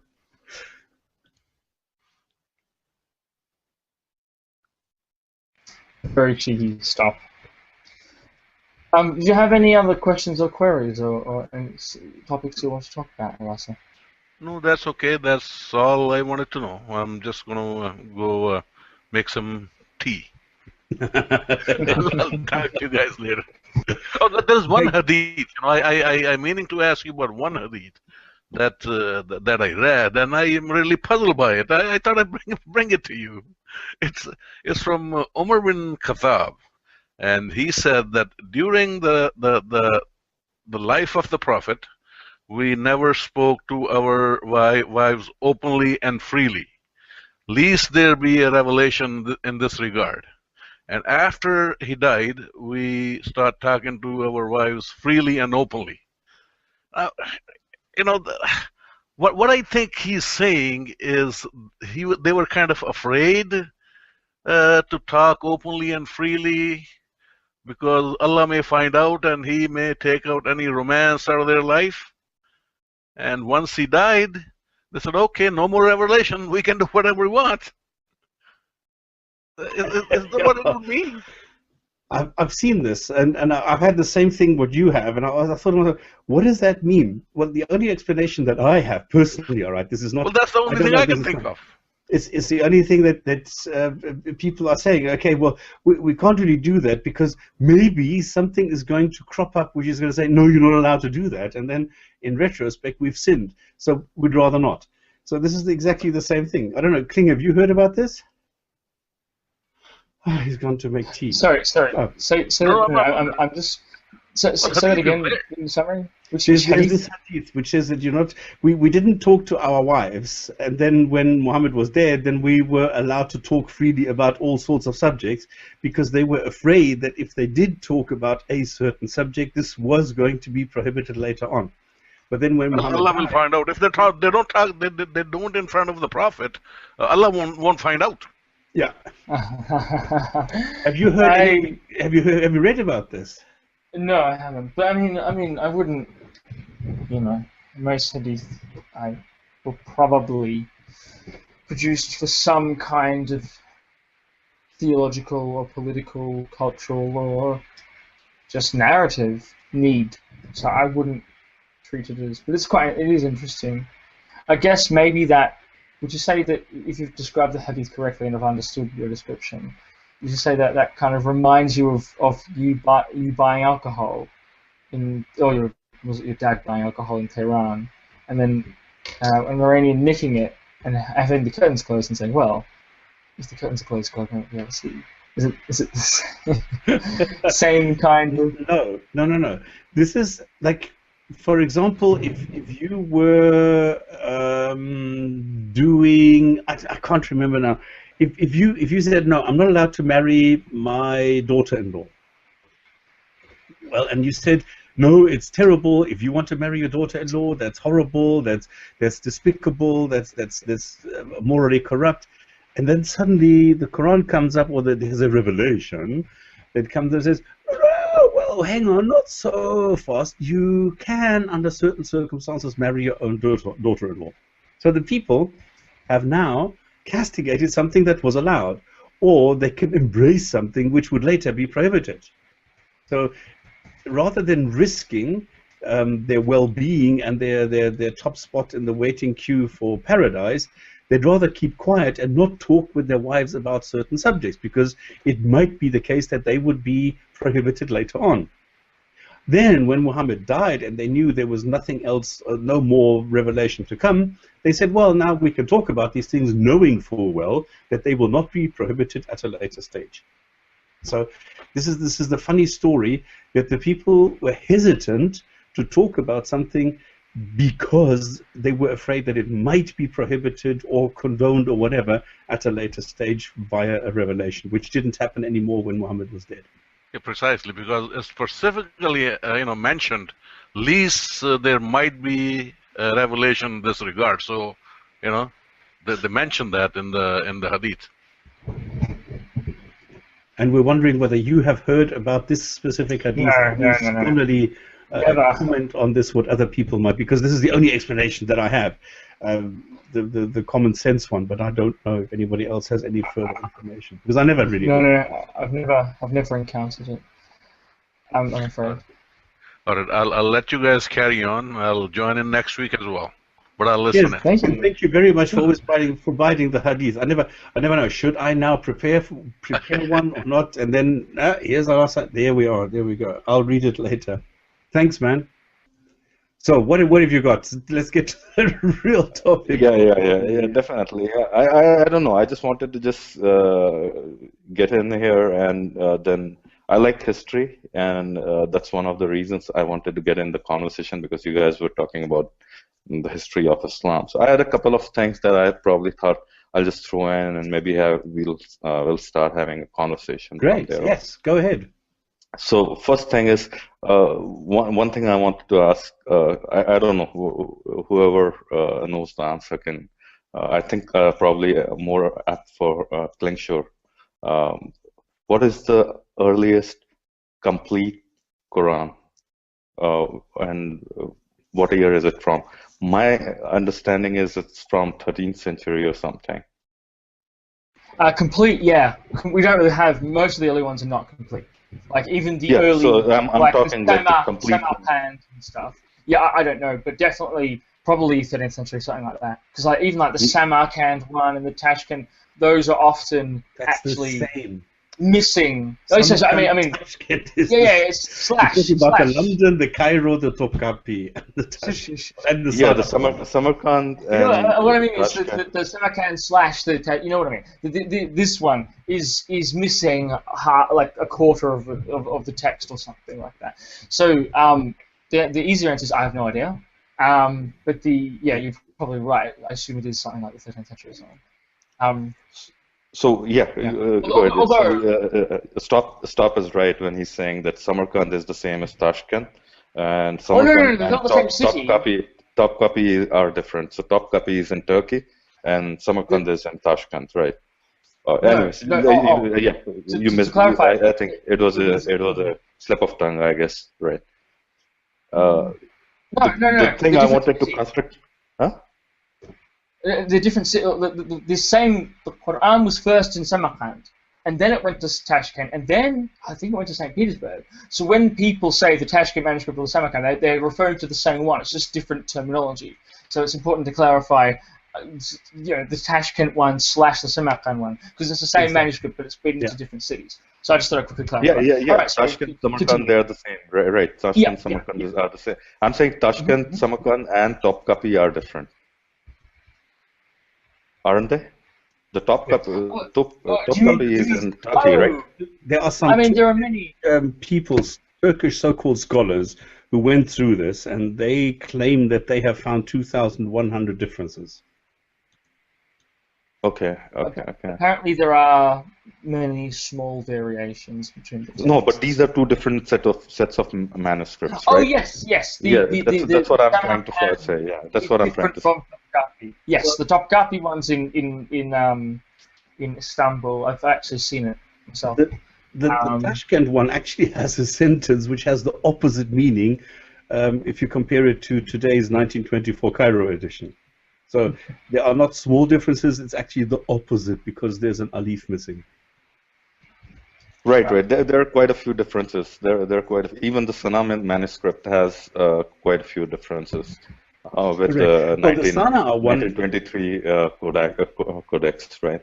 Sorry, go ahead. The Sana one makes it even more dubious and muddles the water even more because there you also have these palimpsests, which means that there are different wordings of the Quran with different numbering systems, with different contents, with different everything compared to the other versions of the Qurans that we have. So you have really huge differences between the different versions. Yeah. So I guess the main problem. Sorry, you go. Sorry. One of the problems with that argument is that Sana manuscript could be one of those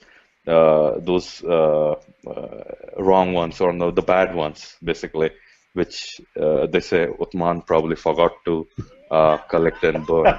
Right? And see, I'm being a devil's advocate. Well, I know that argument doesn't work really nice because exactly all the different fragments within that manuscript are from different years, ranging from 646 AD or CE rather to probably 715 CE or even farther than that. Yeah. So they're a collection of different manuscripts. Why would it matter if it was one of the main? Let's pretend that the Uthman story is real and not one of many different competing incoherent narratives that claim to know what happened with the Quran. No, the arguments that could be made there. No, but my point is, let's just concede one that this actually happened, right? Because people don't realize is that there are actually many different stories about who collected the Quran and how it was collected, and the Uthman part is only one part of a whole array that people don't know about.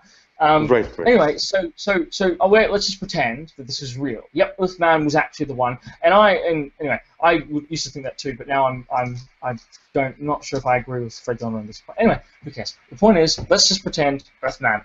Okay, he did this and he burned all the others, and then let's grant, okay, this Sana manuscripts, materials, whatever. These are actually some of those pre-Uthmani materials that were not burnt. My question is, so what? What difference does saying that these are the pre-Uthmani ones do? Does that what effect is that supposed to have? Exactly. See, I don't understand, because it's assumed that it's like, oh, and therefore there's no issue for Muslims. Well, that's sort of the implication of that kind of counter-argument. But I don't understand, why would that make there no issue? Like, I mean, all I'm saying is a weak argument could be made that those are the, say, oh, no, I understand. Threw them out and all that stuff. Yeah, but so why? That's the only. I don't buy that argument. I agree, totally agree that I agree. Let's accept it. I understand that. But what I don't understand from Muslims who would make that claim is, what is the argument supposed to achieve? What is supposed to follow from that? Okay, these are pre-Uthmanic and they belong to someone else, some other scribe, and they would just, Uthman try to destroy them. Great. Okay, so what?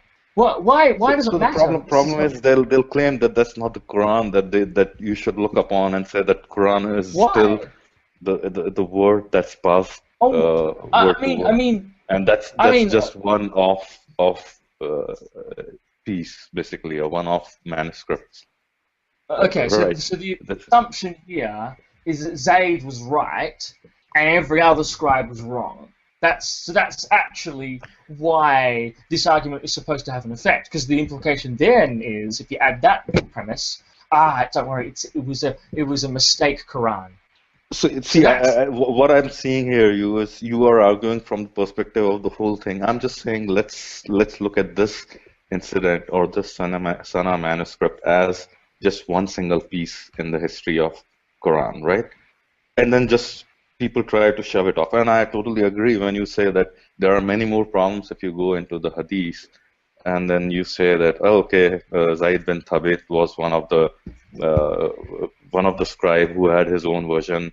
Ubay ibn Ka'b had his own version, and for a couple of more scribes had their own. Abdullah had his own version. And so there is a problem. I totally agree with you. Totally, completely, 100% agree with you. I'm just saying you are looking at this whole issue in totality. My point is, just for the timing, don't look at this whole issue in totality, just the Sunnah manuscript and what arguments these people give. And I totally agree with what you're saying, by the way. I'm just saying, just if you just remove yourself from all those. I think it's because the reason why I'm saying that is because if we're just looking at the Sunnah manuscripts and someone says, as a sort of counter argument, this is not the Uthmanic one, this is one of those ones that Uthman ordered destroyed, that in and of itself doesn't achieve anything. Making that claim, it's like saying, well, the sky is blue. I mean, okay, so what? There's literally, it's not even an argument. There's no argument being made here. It's just a claim about the providence of the text. So my point is, that's not a counter argument. It doesn't mean anything. What has to be said, if they're going to make some sort of counter argument, the actual argument they have to make is, this is pre-Uthmanic and it's wrong. The Uthmanic one was right. So that's the argument they should be making. Otherwise, it's completely meaningless. So okay, so there's the Uthmani one, and then there's this other one. Okay, it doesn't mean anything. So that was the point I was trying to make, is that the Muslim counter argument to say that this was one of the Qurans based on one of the other scribes is, in and of itself, doesn't get anywhere. It doesn't have any impact. It's just anyway, I'm repeating myself. So but unfortunately, the thing with the Sunnah manuscripts is that I find it very hard to find any clear information about them, because I find a lot of contradictions. They're not allowed to publish them. No, see, they were initially allowed to publish them, but around, I think, 1989 or so, the government realized that this could lead to some problems. The government of Yemen, and then I think 1989 or something like that, they banned any publishing of any pieces of the manuscript. I think a lot of the part of manuscript or a lot of the films are still with the government, which were taken by and all those. No, they're in Germany.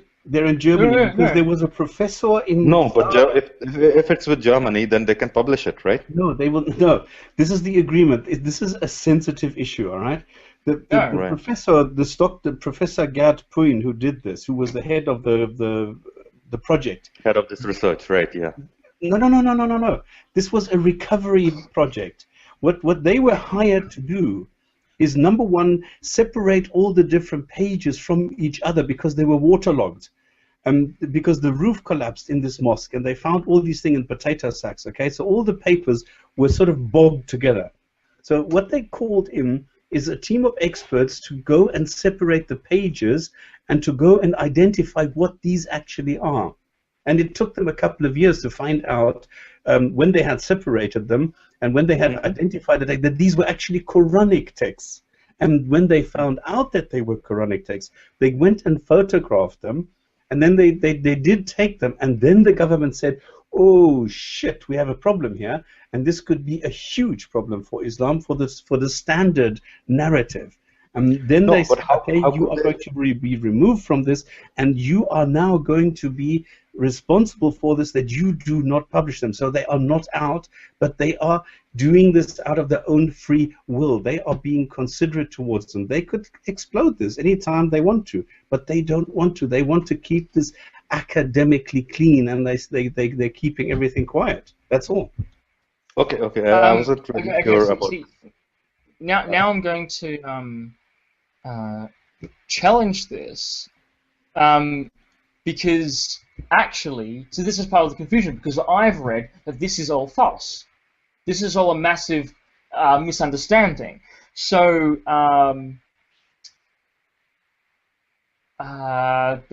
Sadeghi, in his articles on and et al. On his articles on when he was analyzing the Sinai manuscripts, talks about this is what he says in the footnote. In a written response to a query sent to him by a historian, of which we were given a copy, G. Poohan attributed the poor quality of the microfilm pictures to obstacles erected by the Yemeni authorities, who, he stated, were not interested in the success of the documentation of the project. The problems caused by the Yemenis are a common motif in media interviews given by G. Poohan for stories that suggest that the Yemenis sought to suppress evidence. It should be noted, however, that scholars who had much more limited access to the manuscripts than G. Poohan was granted, and much less time, took much better photographs of the palimpsest. An ordinary camera should suffice for taking adequate pictures. A more plausible explanation than Yemeni obstructionism is that G. Poohan did not seriously plan to study the lower writing of the palimpsest in the 1980s and 1990s, and therefore did not try to take, or have his colleagues take, adequate photographs. When eventually his wife decided to transcribe the texts in the late 2000s, shortly thereafter, Nasida had photographed the palimpsest. She had to rely on the pictures prepared by G. Poohan and H. Bothama in the previous decades.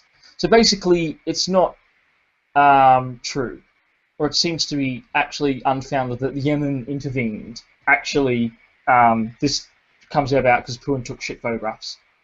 And so his excuse was, that was obstructive, but this apparently is crap. So even with the context surrounding the manuscripts, there's all this conflicting information. Did the Yemeni authorities intervene and stop it, or did they not? Different sources say different things, right? So it kind of illustrates my point perfectly. So not only you might be right, because what I heard was that the Yemeni authorities intervened. They didn't want them to publish the sensitive information, especially when they found out that the verses differed. There were changes in the wordings and stuff like that. So I don't know what the true story is. And yeah, I'm really confused. Well, I'm just going from what I read in interviews with him. That's the only information that I have. And this guy cites those interviews, and he says that actually it's rubbish and it doesn't add up. Yeah. Okay. All right. I think your approach is the correct one to suspend judgment. No, I don't know. Oh yeah, right. That's exactly the point. I don't know what actually is happening here, so it's just really confusing. And so it is with the actual text. What does the text actually say? I don't know. because I read different things and different sources say different things. So some say, oh, there's all these differences, and then other sources say, actually, it's essentially the same sort of content and pretty much the same text. So it's really hard to actually get a pinpoint on what the text says and what the implications of the text are, because there's so many conflicting claims. So that's what I'm assuming is from that text there are multiple copies of probably the same verses, same surahs and stuff. At some point, I think, from what I heard from one of his interviews, is that it jumps from Surah 18 to Surah 43 or something like that, or Surah 18 to Surah 21, and it intermixes between those surahs. It doesn't follow the same order as in 1923 codex. But those are probably smaller problems. Those are probably smaller problems than there are. And I think what I heard about 20,000 palimpsests or something like that, 20,000 parchments and stuff, something like that, right? All in all, for the whole findings and the that's what I read, yeah. The mosque, right? So there has to be a multiplicity of some manuscripts or some verses or some surahs, something like that. So it's going to be hard to find which one belongs to what period unless until a proper carbon dating is done and all that stuff.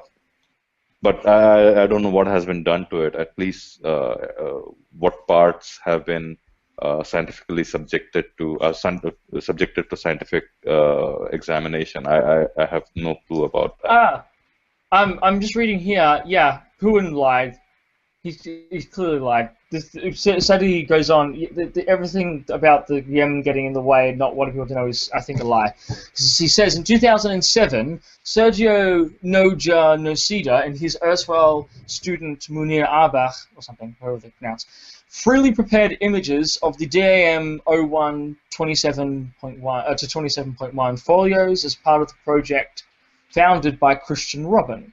When we asked Robin whether Yemen tried to hinder such work, he answered in the negative and told us that they were granted greater access than would have been possible in some European libraries. Robin and his colleagues have the blessing of the Yemeni authorities to publish the images. We also asked Ursula Dreibholz, the conservator for the Restoration Project, whether the Yemeni authorities hampered research. She said no and described the Yemeni authorities as supportive. And then he goes on and says how, you know, it goes into more depth. So apparently it's rubbish. Apparently they are available, and this is all just media rubbish. Where are they? I have no idea. Exactly. I don't know. They don't exist. They're not out there. But I also even start saying, where is the Dead Sea Scrolls? I don't know where the Dead Sea Scrolls are. That doesn't mean anything. It doesn't mean they've been locked away or something. You know, so it's, I mean, just because there's not photographs of the entire thing in great detail available for everyone on the internet doesn't mean that it's been suppressed. It just means so how come they're not publishing it? I mean, this could be a... Well, I think they have. I mean, so for example, sorry, that's what you said. What I mean to say is, how can nobody find them online? I mean, by this time, if they were published, I'm pretty sure somebody would have put them online, or at least in some library, public library, or somewhere. And nobody can find it anywhere. I have no idea, but I wouldn't take that to mean that it's been suppressed. Because I mean, what am I to make of these authors then, who were I don't know. So they're saying they have access to it.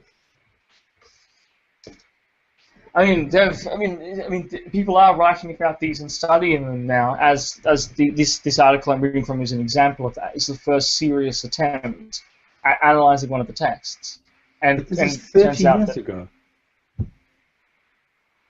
Are you telling me that they've done this for 30 years and not a single photo has made it? No, but wait, there are photos. There are many photos. What do you think? There are a few. Right. But I don't know if all of them are up.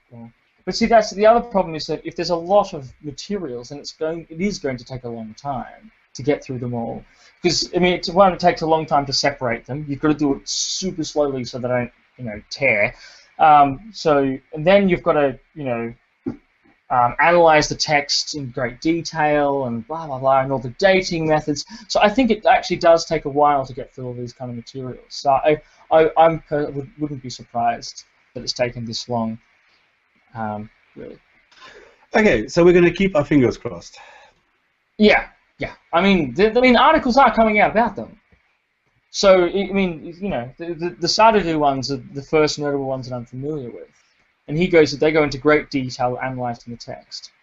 They document all the variants and the differences, and these are available online. These articles actually, well, illegally I think, like on like Scribd or something, or maybe not by the author's consent, but they are.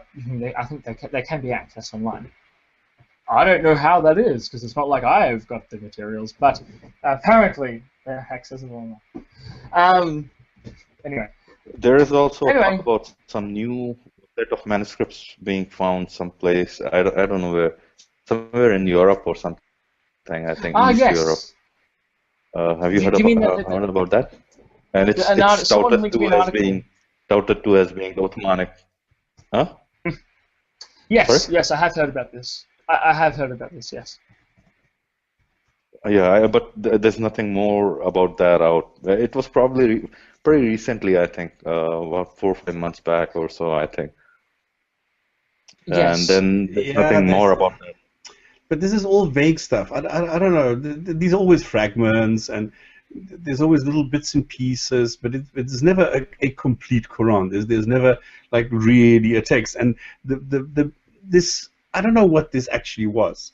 Nobody says the text and it belongs to chapter X. This is sentence number Y. It doesn't give you any details. It just says, yeah, we found some stuff. That's it. Here. I'll read you. This is exactly what the article says. Researchers in Germany have discovered that a manuscript of the Quran written between Researchers in Germany have discovered that a manuscript of Quran written between 20 and 40 years after the Prophet's death.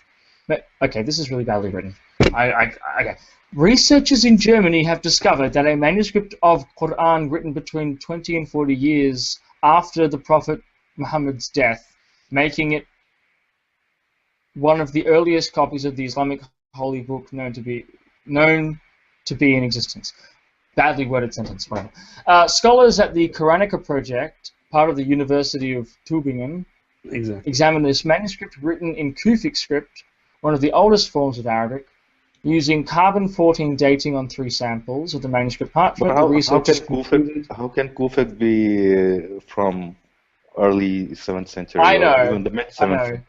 See, the Kufic script was predominant in mid 8th century.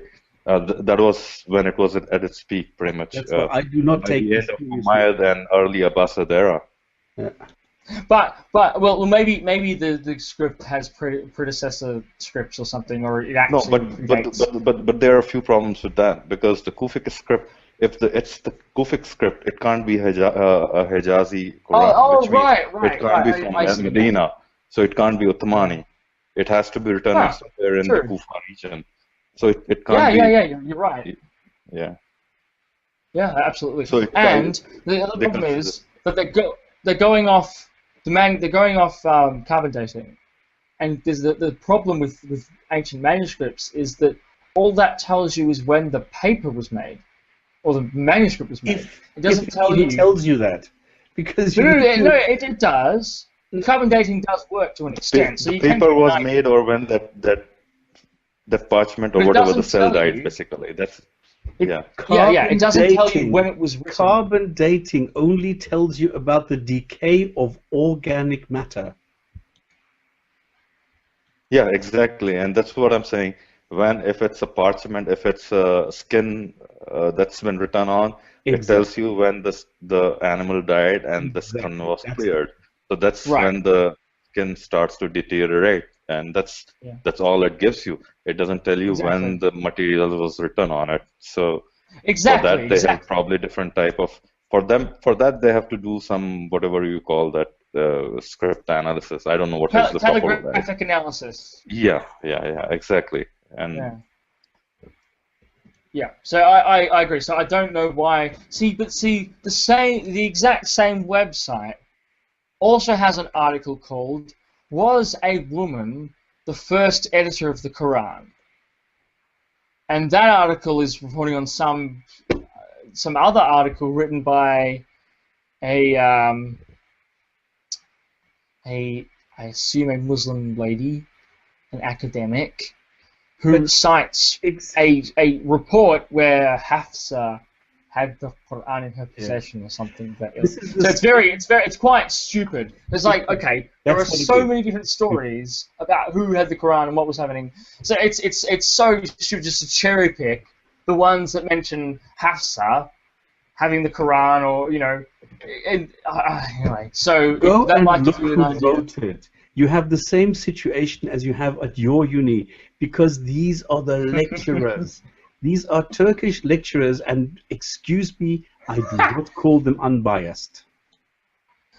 Well, I mean, obviously, being Turkish in and of itself isn't, necessarily anything. But I have noticed. I like the but. But Turkish intelligentsia is completely corrupted with this so much pseudo-intellectual crap. It's like it's well known. Like seriously, like the Harun Yahya and Saeed Nursi movement is prominent there. I mean, Tana Edis, who is Turkish, he chronicles this phenomenon actually in his book. I went and looked into this, all right, because when I saw this claim, I get this from apologists a lot. Yeah, look at the University of Tübingen, and there they say this. Come on, you need to analyze who is saying what and why. And if you have these dubious claims, this is Quranic material. What the fuck is Quranic material? What does this article actually tell you about the Quran? Nothing. It just tells you there are some pieces of Arabic in some old Arabic script or calligraphy, and that is it. It doesn't tell you where it's coming from, what it says. It doesn't tell you anything. So this is absolute nonsense. This is super. Are you watching the comments, Kling? Pardon? Are you watching the comments? No, I'm not. Should I? Sorry, there's a bit of a delay. Because this is so funny. Where somebody said in the beginning, okay, well, the story you're thinking of, and it's like Alhamdulillah, and this sounds like supercalifragilisticexpialidocious. I don't know if you know the Sound of Music. No, not Sound of Music. Was it Mary Poppins? And now somebody has got this quite quick. I mean, this is so creative. Supercalifragilistic Islam is atrocious, or supercalifragilistic Islam is hypnosis. Supercalifragilistic Islam is neurosis, and supercalifragilistic Islam is explosive. This is, I mean, I don't know where people get this creativity from. Very, very cheeky. It is very cheeky, but it's like a poem, which is like using the old children's supercalifragilistic. I can actually sing this. This is so funny. Oh goodness. Okay, can I bring you back to the topic? Okay, yeah, sorry. Okay, we're at the end, so move it up quickly. Okay. See, I wanted to go this show for 3 hours, Mark. But anyways, I won't. I still haven't asked the question that I was here for the first place. Anyways, let's see. I'm of the opinion that all these manuscripts, they probably might not be even older than Abdul Malik's reign, because I think, and in my opinion, the kickstart.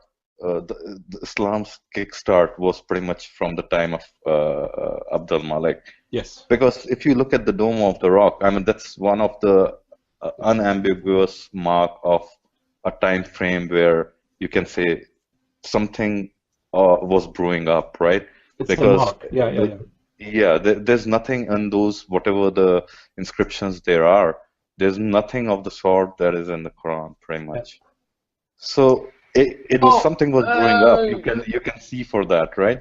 I'll clarify. In the Negev caves, again there are some inscriptions, but they are again of the same type. They don't have. There's no equivalent of them in the Quran again, pretty much, right? So you see that something is brewing up, but something hasn't yet shaped up.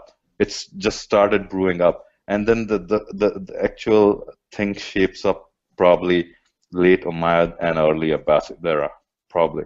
So that's what my opinion is.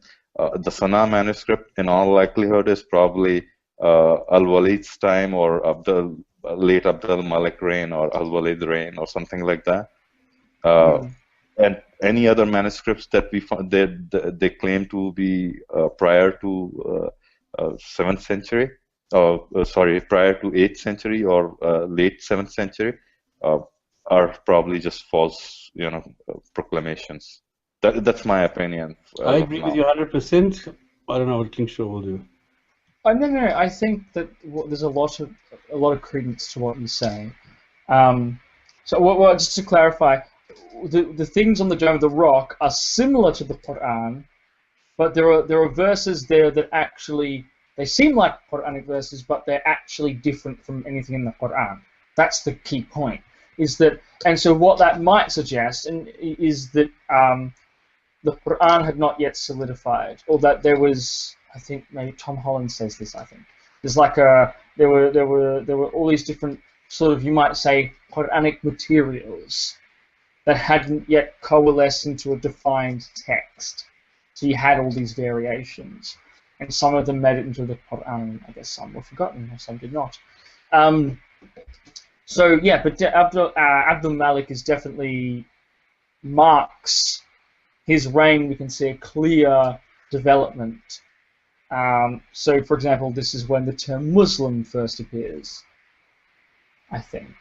This is when, you have these early Quranic materials on the Dome of the Rock. This is when the mosques appear this is when the earliest mosques date to, this era. And when we have the Qibla now pointing towards modern-day Mecca, is the reign of Abdul Malik and Walid. So there's a lot of important things that seem to. I mean, this is when the Muhammad coins become widespread after initially being first disseminated by their political opponents, the Zubayris. It's adopted and made massive and widespread by Abdul Malik. This is when the Arabic language is made the official imperial language of the empire, although it takes like a century to actually, or something, it takes a long time to actually fully be implemented. But officially, this is when Arabic is made the official language. So basically, this is when Islam goes from being the private cult of the ruling Arab elite to being the ostentatious public imperial ideology of the state, of the empire, and everything begins to appear. So it's an important transition stage, I think. So I think you're probably right. And I used to think, because what Fred Donner argued is that the Quran must predate 656, I think it is, the death of Uthman, if I got the year right, because it doesn't bear any traces of the subsequent fitnas, whereas all hadith. What was the last hadith? Sorry?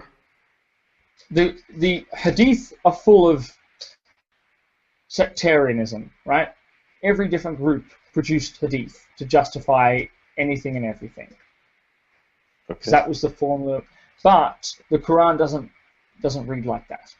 The Quran doesn't have all of this sectarian theology and claims, and it just insinuates. It doesn't flesh it out. Well. That's exactly it. What I thought about recently was, if the Quran did, even if the Quran did have sectarian stuff in it, how would we even know? Because the Quran is a really ambiguous text. I mean, you read it right now. You open up and you read it. And you try and make sense of what it's saying. Most of what it's saying is just completely ambiguous. You open up and unless it's some sort of biblical narrative, right? And it's like, okay, so I'm familiar with the Bible. I mean, most of it's just, just completely meaningless in terms of understanding what it's actually referring to. So for all we know, the Quran could contain sectarianism in it, and we wouldn't even know, because the text is so ambiguous. So it actually, I don't know if the argument can be made that it doesn't contain sectarianism, because we don't really know what it contains. We don't really know what it's referring to a lot of the time. So the argument that it must predate the death of Uthman because it doesn't reflect sectarianism, therefore for me doesn't really fly anymore. Additionally, the other argument is, if we're looking at a post-fitna ummah, right, then if it was like, say, the Sunnis promulgated the Quran, the Shiites would never have accepted it. If the Kharijites had promulgated the Quran, the Sunnis and Shiites would never have accepted it. If the Shiites had promulgated, the Kharijites, whatever, you get the idea, right? How could all Muslims accept the same Quran if it hadn't already been universally accepted prior to the death of Uthman when Muslims split apart? But the reason why I wouldn't also maybe find that convincing is that Abdul Malik was actually in the perfect condition, I think, to force the Quran on everyone. Because Al-Hajjaj and Abdul Malik came to power, the lead up to them having full power over the empire was them crushing rebellions from all the different sectarian groups. They smashed the Kharijites, they smashed the various proto-Shiite groups, they smashed the Zubairis, they smashed everyone. Everyone who was militarily crushed in the lead up to their rise to power. So how could they have resisted? You know, so I don't think it's necessarily convincing to say how could they have, well, because I mean, you know, I think if there was any time in the history of Islam, after the time of Muhammad or whatever, for people to implement something to force upon Muslims, that was the time period. This is the perfect time period. Is when every other group has been militarily crushed, and remember, at that point, Muslims were still fairly concentrated in these colonies. Initially, Muslims were a very small minority in these colonies like Kufa and Basra and Fustat, right? So it would have been much easier to force conformity with Muslim communities, because Muslims were more highly concentrated, being an imperial elite still at that time. So again, the counter arguments against Abdul Malik being the one who promulgated the Quran, or first canonized it, let's say, first clearly defined it and promulgated it as a coherent text, are less convincing now. I think there are ways around it. Anyway, I've been talking too long. What do you guys think? So I see your argument. Probably I'll have to think over it. I think it seems about right. But for some reason, with the evidence that I had, I somehow thought that it seemed more probable that Al-Hajjaj, Ibn Yusuf, and Abdul Malik were the prominent. Probably you're right. Probably they were the prominent compilers of the Quran, and not the other way around that we were projecting. But in any case, the next question that I had in mind, if that were true, I think the first coin that was struck in Muhammad's name was probably by Zubair in 686 CE or something. 685, like that. Approximately. Yeah, something like that. Okay, yeah, something like that, right? So the next question I was thinking of is, if we do have the history before that time of Hijaz and Kufa and all those areas surrounding predominantly the Hijazi area, do we have this particular name appearing too often? And if not, then why not? And then Which how name? come all of a sudden Muhammad? Yes, Muhammad is mentioned. So how come? Was this name common name amongst the people of Hijaz? Oh, So the Right. question I'm asking is whether if that were true, then you can say that this is a probability that this name, because the meaning of the name is definitely praised one, and it was used before that for even if you look at all the writings on the Dome of the Rock, it doesn't clearly say that this whenever this name occurs any place, it's not talking about the praised one as being Jesus instead of Muhammad as being a person of his own. You see what I'm saying? Yeah, this is It's the argument ambiguous. that Muhammad is a title. Yeah. Yeah. So that Right, was right. being It's used as a possible. title. So if you want to see whether this is not really a title and a person of that name, then you need to find out if that name existed in any potentiality in the region before that. Was that really used? If not, then likelihood of it being referring to a person is quite low. Well, I think there was a guy called Muhammad, but it may have not been his actual name. It could have been a title. But the individual. Yeah, that's what I'm saying. Maybe it. Yeah. But I'm not. I still think. I mean, there's various 7th century sources that talk about this founding, this guy leading the Arabs called Muhammad. So whether or not, so there was a guy, but I don't know whether or not. They usually, I mean, most of these earlier sources, they don't call it by name. I think they just call it a prophet of the Saracens or. No, they don't call it a Yes, prophet. Kling. This is the Usually- Jacobi doctrine. The Jacobi doctrine says exactly. The Jacobi- there are the a lot Jacobi of doctrine is- dimensions of this, but they call him the leader of the Saracens. They call him the unnamed prophet. There's all sorts of expressions, but it's hardly ever the name of a guy. No, opposite. He's usually not called. So far as I can see, the Doctrine of Jacob doesn't mention his name. It mentions the Arab prophet, right? Now, Exactly. Thomas the Presbyter doesn't mention he's a prophet, but it does mention Muhammad. This is written around 640. No, it does not. Yes, it does. The Arabs No, of it does Muhammad. not. Look at the does. wording of the text. He says he uses the triconsonantal root MHD or whatever MHMD or something like that. Or try or No, that's exactly. yeah, Muhammad Right, or so something that's- like that, Muhammad or something That's like that. Syriac. But version of Muhammad. that predominantly meant as a title. Exactly. No, okay, but it doesn't matter. It doesn't matter. Let's say it's a does. title. It No, it does. doesn't. Klingschor, it You're does missing my point. matter. You're missing my point. There is a guy. There is a leader. Let's say, all right, it's a title. Yeah, I mean, So I the agree to leader- your point in the a sense leader that with you're the title saying that Muhammad. somebody is by that name is there, and then later on it came to be known as Muhammad or say XYZ or whatever name.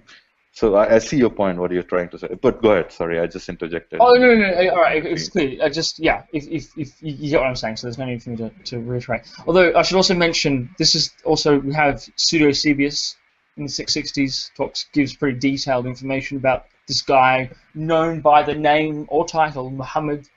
What detail? What detail? He talks. This is a guy who's 1,000 kilometers away. He's got no clue. Eusebius is talking to escaped slaves who lived under the Arabs. Okay, so it's hearsay. And no, this is a really good source. This is actually an extremely good source. We will never agree on this. No, look at Stephen Shoemaker. Stephen Shoemaker goes through the virtues of this source. It's actually, compared to most other sources, this is actually an extraordinarily good source. The author is really unbiased. CBS, CBS. No. Well, we don't know the name of the author. It's an unknown Armenian author, often called Sebius or Pseudo-Sebius as just a reference. And what's the authenticity of this author? It's pretty high. That it's early, that it's unbiased, that the information is given. We don't even know who it was. No, we don't need. That's why I'm that's saying, like irrelevant. how authentic he is. That's clearly No, not. it's irrelevant who the author is. What matters is what the author said. No, but if the author's name is not mentioned, he's not verified by others around him. How can you say he's the most authentic? You're missing. No, you're missing. Okay, it's very simple. We have a text written in the 660s by dint of the language, of the content, of the chronology therein, and the information, whoever the author is, we don't know. The name is not attached to it, right? So we don't actually know the name of the author. But we know the author is Armenian. He's writing in Armenian. He's going off eyewitnesses, right? So he's talking to eyewitnesses and writing down what the eyewitnesses have told him about the Arabs, right? That's what These you call prisoners. hearsay. It's hearsay Yeah, from but 1,000 kilometers away. But I don't, like, where else is history meant to come from if not from the eyewitnesses? It doesn't matter. This is an extraordinary claim, and it requires extraordinary evidence. And What's the having somebody extraordinary claim? 1,000 kilometers away repeating hearsay is not No, extraordinary you're not evidence. understanding it. It's the distance is irrelevant, right? He's talking to people from Khuzestan.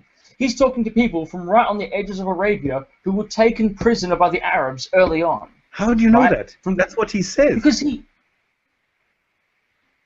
but it's an early contemporaneous source. That's what Like, he says. You don't know any of this.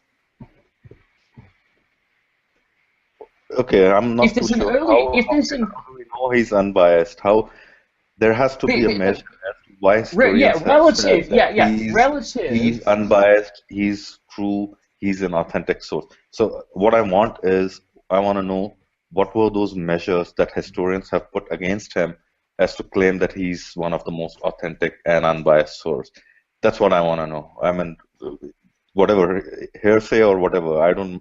Well, I don't know. I mean, I'm answer. pretty sure it might be right, but at least there has to be. All right, here we certain- go. I'm rather than me just read. I'm just going to read what Shoemaker says because there's no point in me trying to restate it. One of the earliest and most important witnesses to the interconfessional or non-sectarian nature of the earliest Islamic community and its Palestinian sacred geography is the anonymous Armenian chronicle, misidentified for many years with the lost history of Heraclius ascribed to a certain bishop Sebius. Although the attribution to Sebius has long been disproven, it has nevertheless become accepted practice to refer to this mid-7th century chronicle as the history of Sebius. Whoever its author may have been, Sebius's history is one of the most valued historical sources for events in the Near East during the early 7th century, not only because of historical sources for this period are somewhat scarce, but particularly in light of the high quality of Sebius's historical writing. As James Howard Johnston remarks, Sebius's contribution to our knowledge of the ending of classical antiquity is greater than that of any other single extant source. Covering the period from the 480s to 661, the chronicle is generally dated to the early 660s, as suggested by its description of certain events from 652 as if they had just taken place, and its conclusion with Muawiyah's victory in the First Civil War, 665 to 661, in a fashion that Hoyland describes as stop press news. Sebius's account of the rise of Islam is extremely valuable not only for its antiquity and detail, but also for its generally high quality as a source. Sebius is, as Hoyland notes, the first non-Muslim author to present us with the theory for the rise of Islam that pays attention to what the Muslims themselves thought they were doing. In an account somewhat at odds with the Islamic historical tradition, but not completely irreconcilable with it, Sebius reports that just prior to the rise of Islam, a group of Jewish refugees from Edessa settled among the Arabs. These Jews explained to the sons of Ishmael their common descent from Abraham, seemingly in an attempt to convert them. Although the Arabs were persuaded of their kinship with the Jews, blah, blah, blah, blah. They were reluctant. This all changed suddenly, however, with the appearance of Muhammad, as Sebius explains in the following passage. And he quotes the passage from Sebius describing how Muhammad appears, tells the Arabs that we should go and conquer Palestine because the Arabs have the right to it. He's influenced by Moses, he gives them a bunch of laws, and they go and they invade. Who Then he has the continues. right? The Jews have the right. No, the Arabs and the Jews. That's So you're going to tell me that an Arab is going to say that the Jews have a right to Palestine? Well, the Arab right is prerequisite upon the Jewish right. Oh, Kling, come on. This is feeble. This is somebody No, saying it's- we don't have it's- anything, so let's take the next best thing. And What doesn't do you make sense. mean? It contradicts What are you talking itself. about? How so? How so? Okay, I don't look. I've written all this down. I'm telling. I mean, this is all from the top of my head. So this is just what I remember. I haven't looked into the thing. I just remember that the whole thing was full of holes, And if No, you actually read it, it was full of I contradictions. have read it. I've read it multiple times. It makes perfect sense. It makes sense given the content of the But you Quran. It haven't makes read sense my, given the you haven't read my interpretation and my line of reasoning. I have Well, not the point published is that the academic experts it. Who the fuck think cares?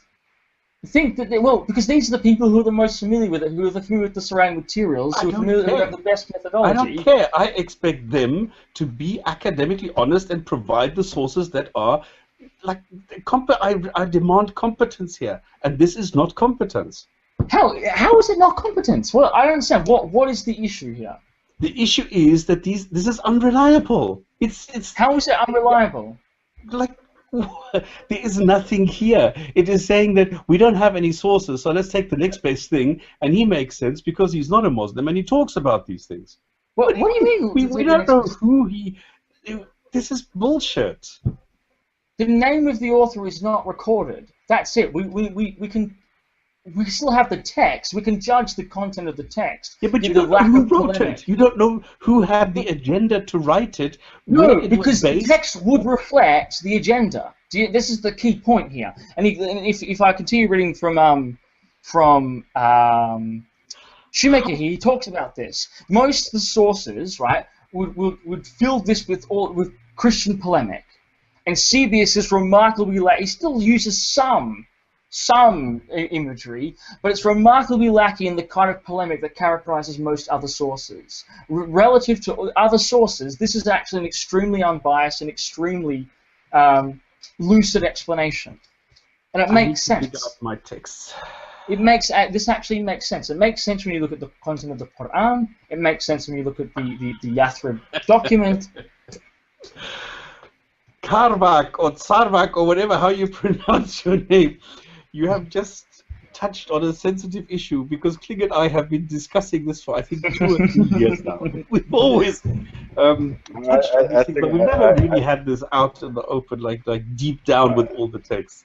So, I think I have this difference. I think I have this difference with Kling on this subject as well. I think I'm more on your side on that subject, probably. well, it doesn't matter on whose side it is. I mean, it's what the evidence it's is. not to take sides, but it's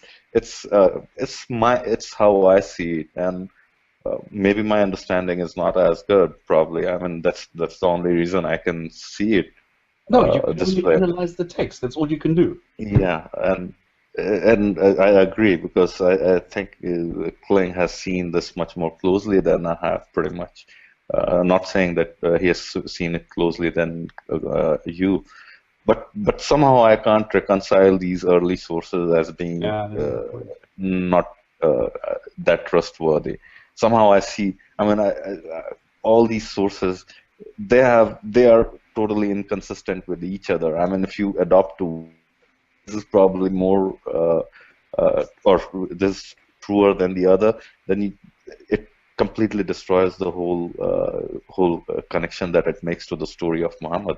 I somehow don't see that, and if you're talking about something as incredible as what Islam is supposed to be, a new religion for new people, an empire that within 10 years spread out from Arabia to Egypt, Syria, southern Syria, half of Persia.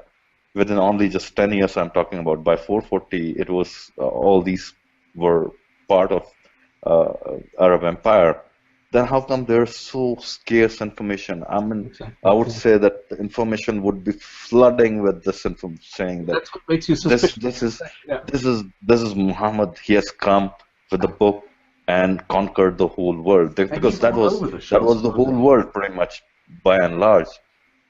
And you just find just teeny bits of information here and there that too vague. So I tend to believe that those sources are somehow not accurate. That's my perception on that. But what? See, I agree with that. So what you're arguing, you're not arguing against my position. You're arguing against the Islamic narrative. I mean, I've already said earlier, the Islamic narrative is rubbish. The whole point is to go back to the earlier sources and see what do they suggest. So what does this source from the 660s, which No, is but basically I'm saying that this name that they are saying is probably a hearsay that is going through these Arab conquerors, and it's nothing more. This is a made up hearsay. You It's a say figurehead. the It's a Sabian, figurehead. As the Jesus was Sabians. the figurehead for Christians. Yeah, I mean he probably narrated whatever he heard, but whatever the chains of narration that uh, uh, went to him to Sabios were not trustworthy. He narrated the events. He talks about Heraclius, right? And he talks about it because it's all been there. But about this prophet, it's not so well documented. There are no documents. It's just hearsay. Arab conquerors, their descendants, the same generation, they are talking about it. That's about it. Hmm. That's my perception, though. But because I fail to understand how come there's only so much information. I mean, it should be Wasn't the there a guy? whole Levant, whole Syria, whole Kufa, Basra, all these Exactly. places No. should have flooded with Who was information. this? Isn't there somebody who wrote a book about this who took all these sources? Robert Hoyland. Robert Hoyland. No. Now Who recently. is just been I've been citing in this Shoemaker article as being one of the people who says that this is a really good source, incidentally. See, Robert. So you're saying Robert Hoyland espouses this source? Yes, oh my God, yes. The experts agree. This is a good source. It's very close to the time period. It makes sense. I don't have any. It's I can't go unbiased against relative Robert sources. Hoyland, of course. But yeah, I don't know. I have my reservations, of course. Somebody, I'll have to. Yeah, but I haven't somebody read his recently book yet. wrote a book about this. Has anybody read about this? It's something like, did Muhammad really exist or something? Has anybody read this? You're talking about Robert Spencer. Ah, that's the one, exactly. He wrote No, a but book. his book is rubbish. His book is rubbish. I mean, he does it. He completely See, misses the I don't sources. tend to buy his arguments because he's like a Christian right wing. So I It doesn't usually matter. Have would you read ignore. the book? No, I mean I agree. I agree to your point that if he has made good arguments, if he has cited good sources, it shouldn't matter. But somehow I even don't want to read his books because somehow it seems so hypocritical to me. But you're right. Then if he has written a good book with good sources, good arguments, well, why This is not? why I asked, has anybody he- actually he read this? hasn't. Because I have not read this. Ian I David haven't. Morris. Ian David Morris has a recent article on this book, and he gives an example of Spencer's methodology, and it's just Spencer just has no idea what he's talking about, basically. Okay. So So I wouldn't miss anything. I was just But wondering. it's not recent though. That book's not recent. That's a very old book. Well, not very old, but it's not a recent book. Oh, I thought it was written like 5 or 6 years ago. Oh, okay. Well then, yes, it is. It depends. Relatively speaking, depends what you mean by recent. Well, to Nöldeke, please put it like that.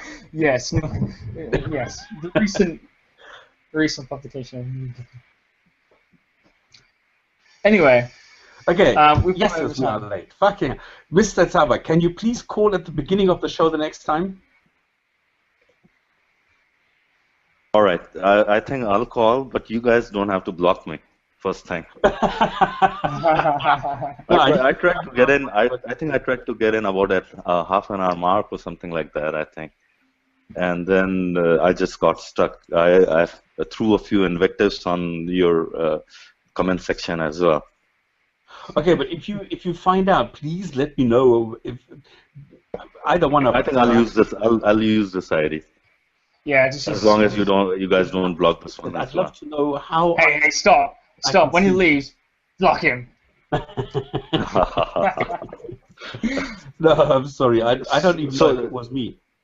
So the first thing I wanted to, when I got in, the first thing I wanted to start off was a conversation as to starting from say late 6th century, as to what the historical events were leading up to 610 when the revelations began, to the Hijrah, and all the historical sources that we have leading up to We those. don't. This is the problem. Yeah, that's what I'm saying. Let's discuss those things.